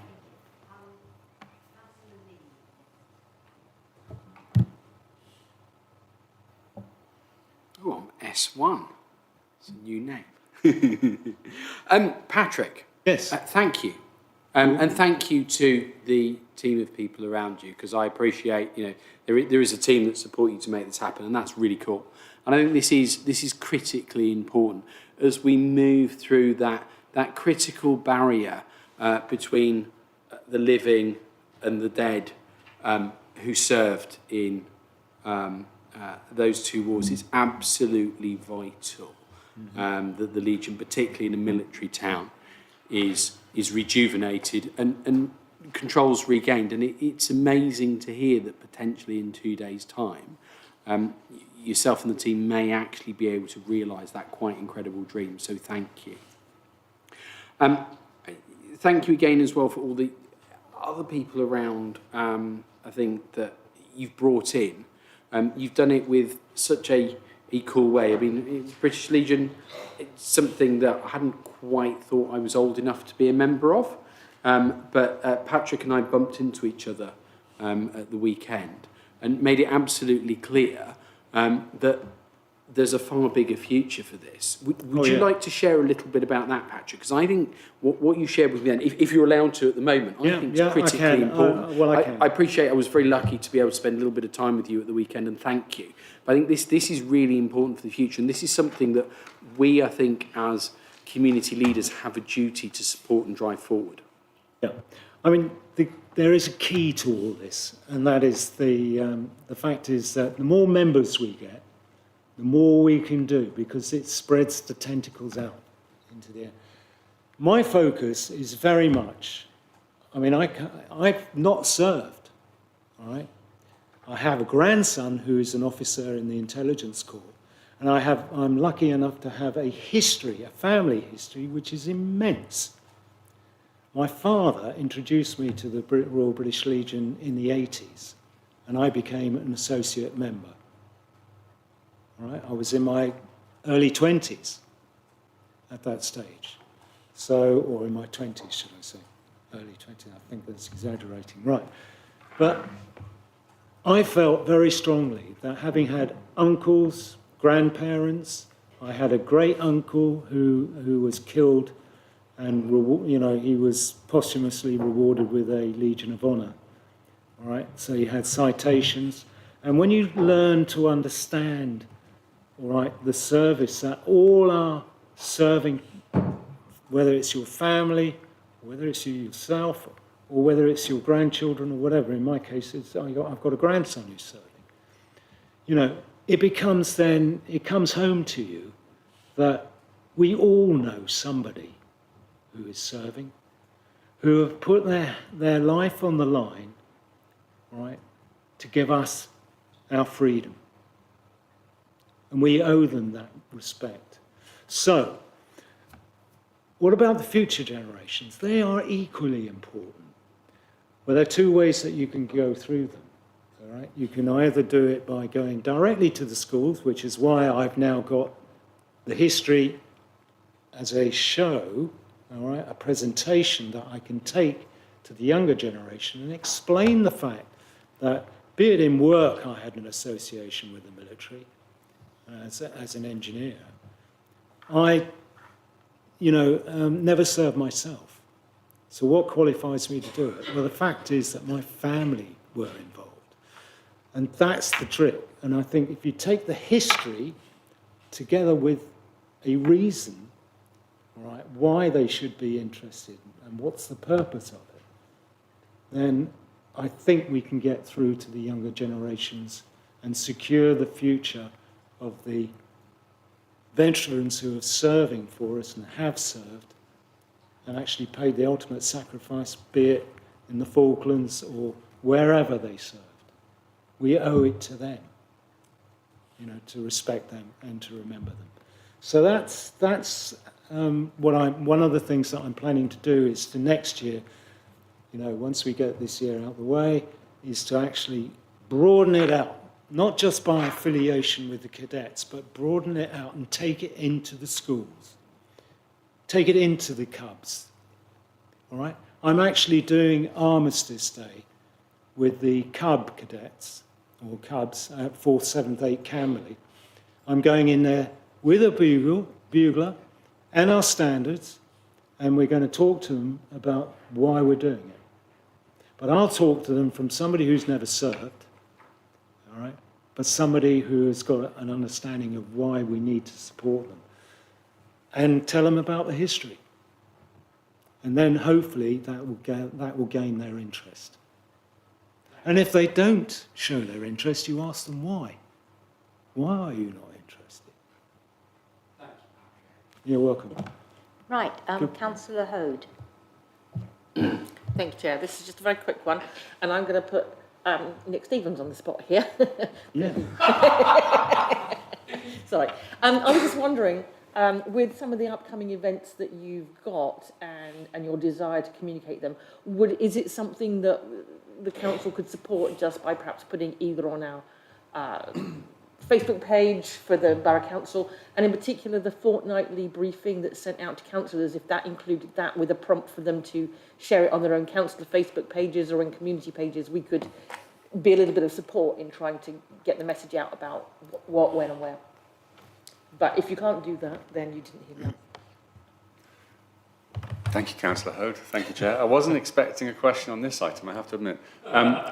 Yes, we can. Absolutely. I think the challenge that we have, there's only so much resource within the comms team, but if information is provided to us, of course, we'll share it in the same way as we do with the police updates and other partner updates that we get, and obviously circulate to you as part of the members' briefing. And also, we're happy to share anything that is beneficial to the wider community on our Facebook page as well. Thank you for that. Councillor McGrath. I'm just going to ask about them being put on the digital boards in town. So, like with special stuff like that, it should be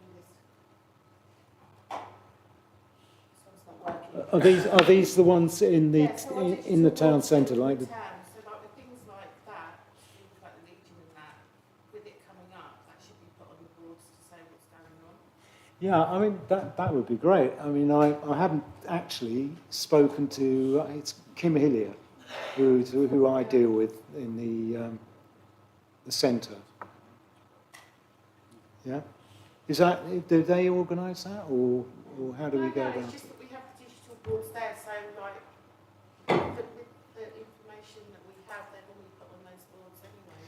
I could actually send you the Poppy launch stuff. It would be good on the Poppy launch day to have that, actually. That would be terrific. Yeah, lovely idea. So when you go into the town, because obviously I know some of the businesses advertise on it as well, but I presume that the community stuff goes on there too. Thank you, Councillor McGrath. That's a really good point. The information panels that we control are largely the ones within the Square Shopping Centre or around the car parks. And we do use them to promote activities within the town centre, even things like the pantomime, so our own events. And absolutely, things like the Remembrance Parade and other community events within the town centre, we can certainly start to promote those on there as well. Could you let me have a contact for getting that information to them? Because we've got the stuff that we put on Facebook is what they need to be able to put onto those screens. So I can easily get that to them. Terrific idea, thank you. Right, thank you very much for that. Councillor MacDonald. Thank you, Chair. Thank you, Patrick, for your update. Much appreciated, as always, and your contribution. I very much enjoyed learning that HMS Camberley was a minesweeper, and I could have done with its services in this chamber from time to time. So, it's a shame it's still not around. Well, you can borrow the bell.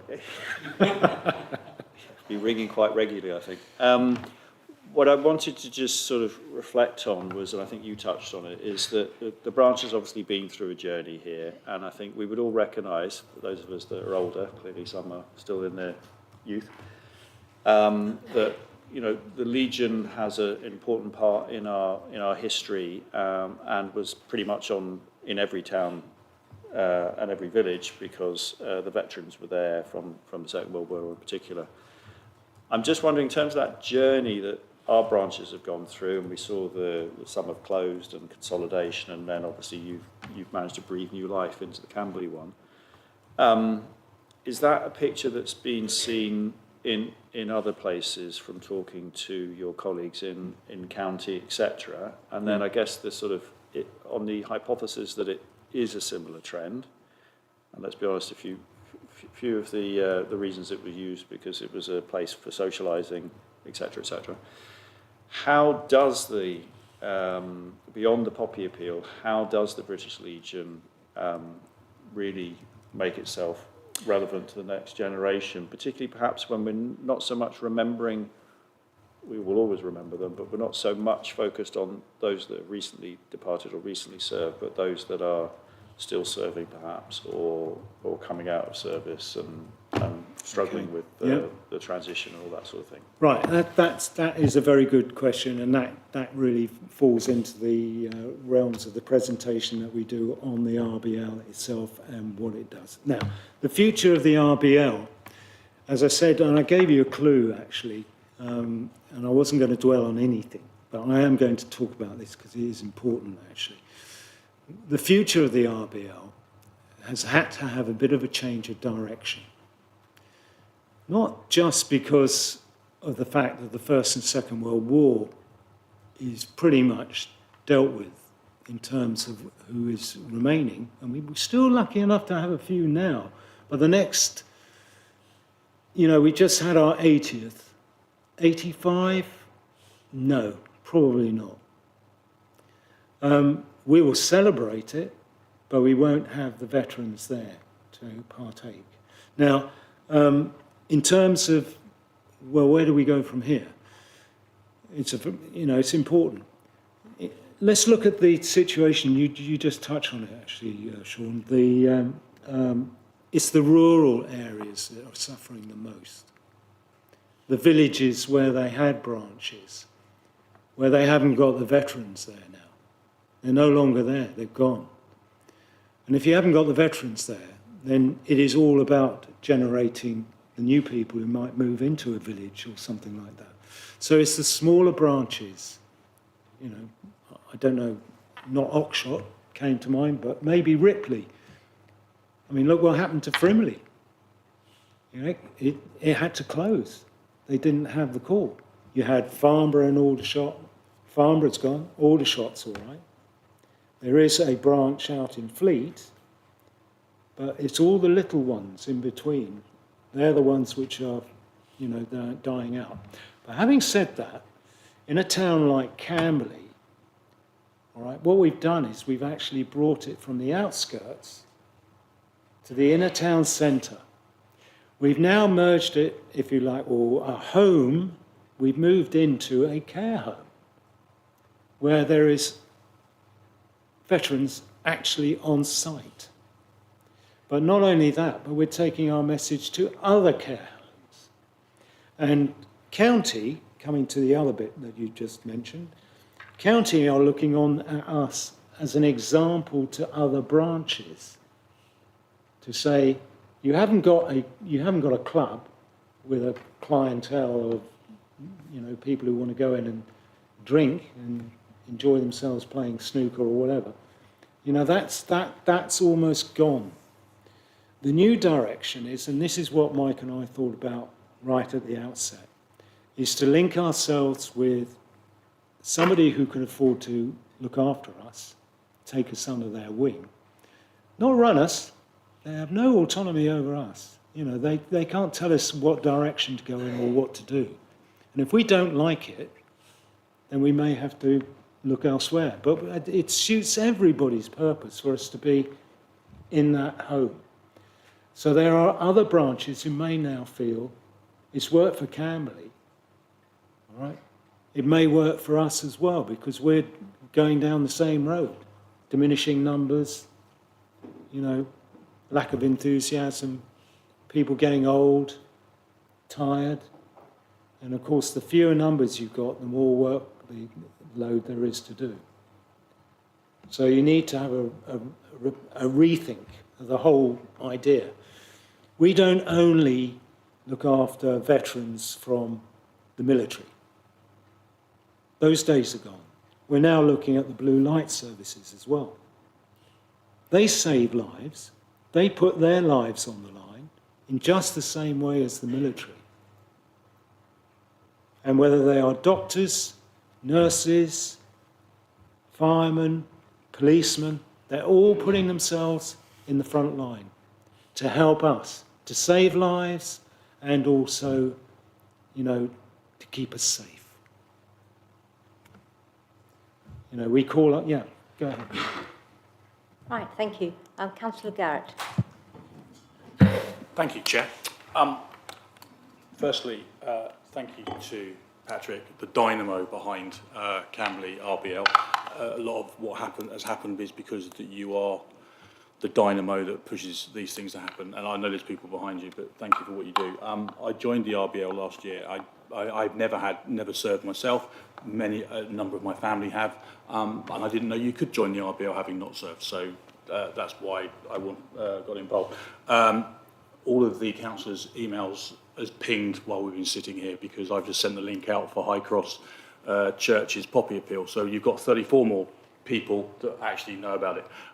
My point to you is you saying about going around schools offline. I will happily organise for you to speak to the relevant people at Collingwood, and I've just become, because I've got nothing else to do, a governor at the primary schools on the Old Dean as well, because they're crying out for that. And I'm sure that they would love to have you come along and speak to them as well, so we can sort that offline. I'd be delighted to. So thank you for what you do, okay. And I'll see you on Thursday. We will. Great.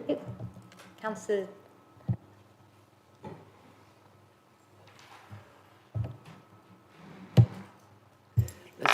Thank you, Patrick. I am actually, I migrated from Hong Kong over here, and as you might or might not know, I'm also the parish councillor for Bisley, which you probably know, Norman.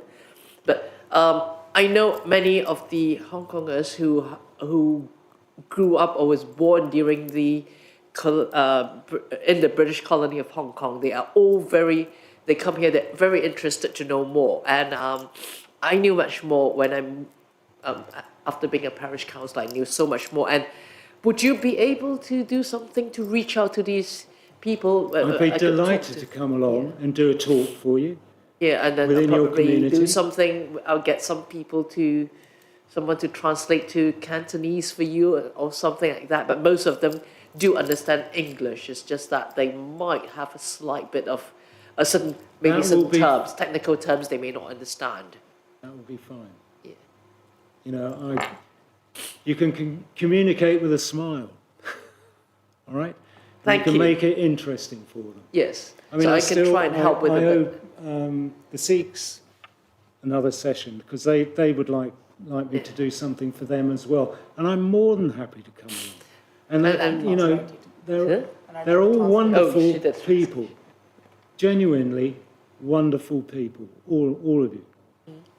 And yeah, and also many of them they feel that their children moving here, they want to be in the forces as well. Some of them are very interested in joining forces because they didn't want to do it in Hong Kong for obvious reasons. Yeah, so they feel more belong. That's wonderful. Yeah. Thank you. Right, Councillor Lee just wants to say something. Yeah, I'd just like to, if I may, just read a very brief paragraph from Hansard, because I think it's particularly important. It's from Dr. Al Pinkerton, our local MP, from the 1st of April this year. Patrick, it mentions you. In my constituency, the local Royal British Legion branches of Camberley, Chobham, Normandy, Purbeck and Windlesham have long played a critical role in supporting our community, which has deep-rooted historical connections to our armed forces. I personally have had the privilege of visiting local RBL branches and taking part in some wonderful events they have organised, including remembrance services, members' receptions and poppy appeal concerts. This is the important bit, Patrick. I pay particular tribute to Rona and Michael McAuliffe, Mike Sheard, Tim Beck, Pat Tedder, who serves on our council here, and Patrick Mathay, and Peter Welford are just a handful of the dedicated individuals across the branches in my constituency who've made a remarkable difference to people's lives. Al goes on to talk about someone called Tim, who's benefited after his services to his country. Tim's not his real name, but I encourage you to look up Hansard from the 1st of April this year, where our MP pays tribute to the hard work of Patrick, but also to work out who Tim is, because I suspect, looking around this room, there are very few people who, reading between the lines, won't be able to work out who Tim is, someone who in our community is constantly selfless and giving to others in support in so many ways. Right, thank you very much for that, Councillor Lee. Thank you, Rob. And I think that is a good place to finish this meeting. I think we've all found it really useful, and I hope you found some suggestions that people have made useful. And we do thank you so much for all your work that you're doing. We hope that you will be successful on Thursday to become a branch, and look forward to all the activities that are going to take place. Thank you very much indeed. Thank you all very much. It's been a pleasure. Thank you.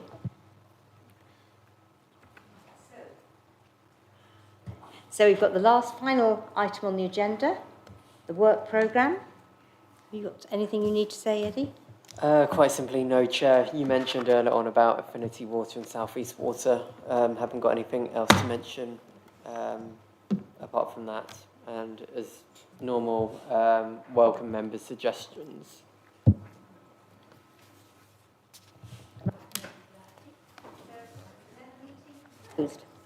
Thank you all for coming. Thank you, Jack.